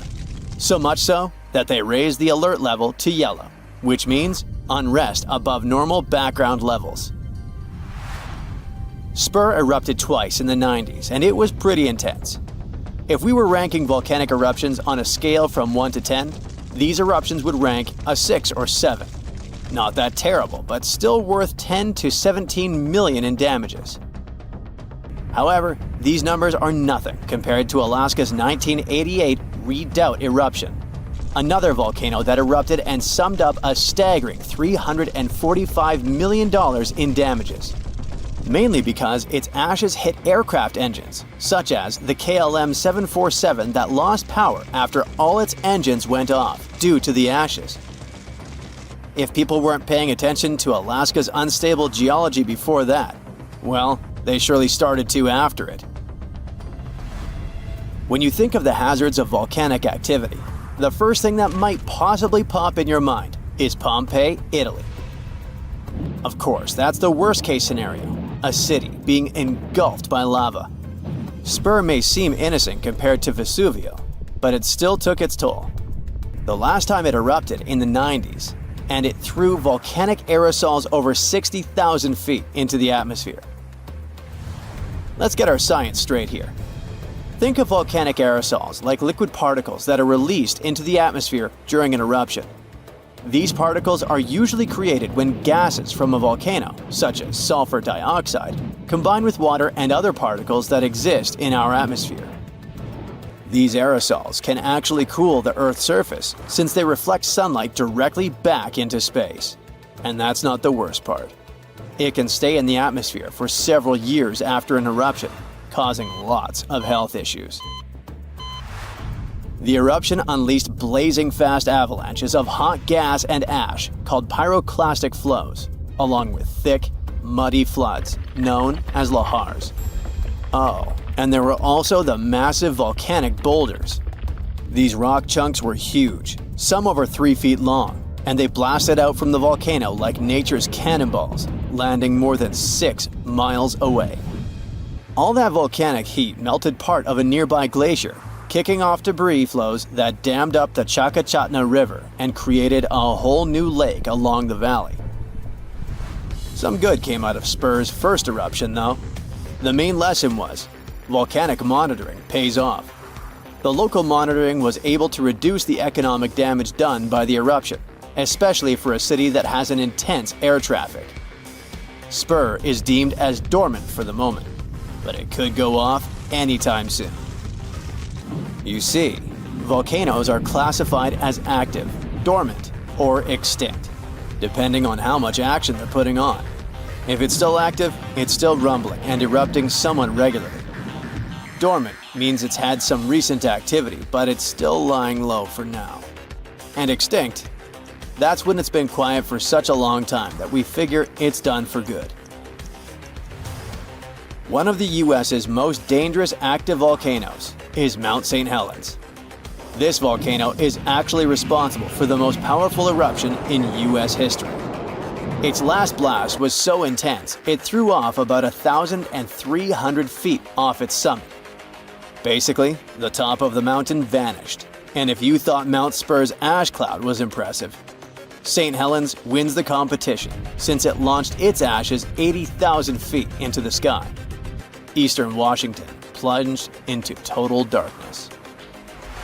But it wasn't just that. In a matter of 3 minutes, the eruption hurled 3.7 billion cubic yards of blazing rock and dust, enough to fill 1 million Olympic-sized pools across 230 square miles of lush forest. Actually, the earthquakes that anticipated the eruption started weeks before May 18, 1980. A ground shake of magnitude 5.0 went off, triggering a landslide on one side of the volcano. By the end of the official eruption date, 57 people had lost their lives. Nearly 7,000 big-game animals like deer and elk were wiped out, and millions of birds laid scattered on the burnt earth. Researchers don't think St. Helens will blow at the same magnitude again anytime soon, but they're keeping an eye on it, because this volcano is not exactly finished. By the way, the word volcano comes from the Roman name Vulcan, which was the Roman deity of fire, and they often happen at the meeting point of tectonic plates, which are the pieces of the Earth's surface that fit together like a jigsaw puzzle. The so-called Ring of Fire, located in the Pacific Ocean, is the world's danger zone when it comes to volcanoes. It contains between 750 and 915 active volcanoes. The largest volcano located in the Ring of Fire, also the largest active volcano in the world, is the Mauna Loa. It's over 13,000 feet high, and it's located in Hawaii. Researchers say that Mauna Loa has been erupting for at least 700,000 years. Its most recent eruption began on the 27th of November 2022, and it lasted until December 13th. It's been quiet since the 80s until it decided to wake up again. Thanks to constant monitoring by the Hawaiian Volcano Observatory, it didn't cause any casualties when it last erupted. Scientists have been investing big time on volcanic monitoring, not only to reduce economic hazards, but also to save lives. The most recent attempt has been to drill into volcanoes. Recently, a group of scientists went all the way to Iceland in one of the world's volcanic hotspots. There are around 33 active volcanoes in Iceland alone, but the one that is the most interesting to them the most is the Krafla volcano. The Krafla has erupted around 30 times in the last 1,000 years, and its most recent eruption was in the mid-1980s. The project named Krafla Magma Testbed, or KMT for short, is hoping to advance the understanding of how magma behaves underground. The main advantage of this drilling research is predicting the risk of eruptions, but it can also help to push geothermal energy forward. I mean, can you imagine having electricity that is run by the limitless source of volcano power? The KMT team will begin drilling holes deep into volcanic ground in 2027. They're aiming at reaching over a mile into the ground. After all, it's different to monitor lava activity when it's on the surface than when it is still below ground.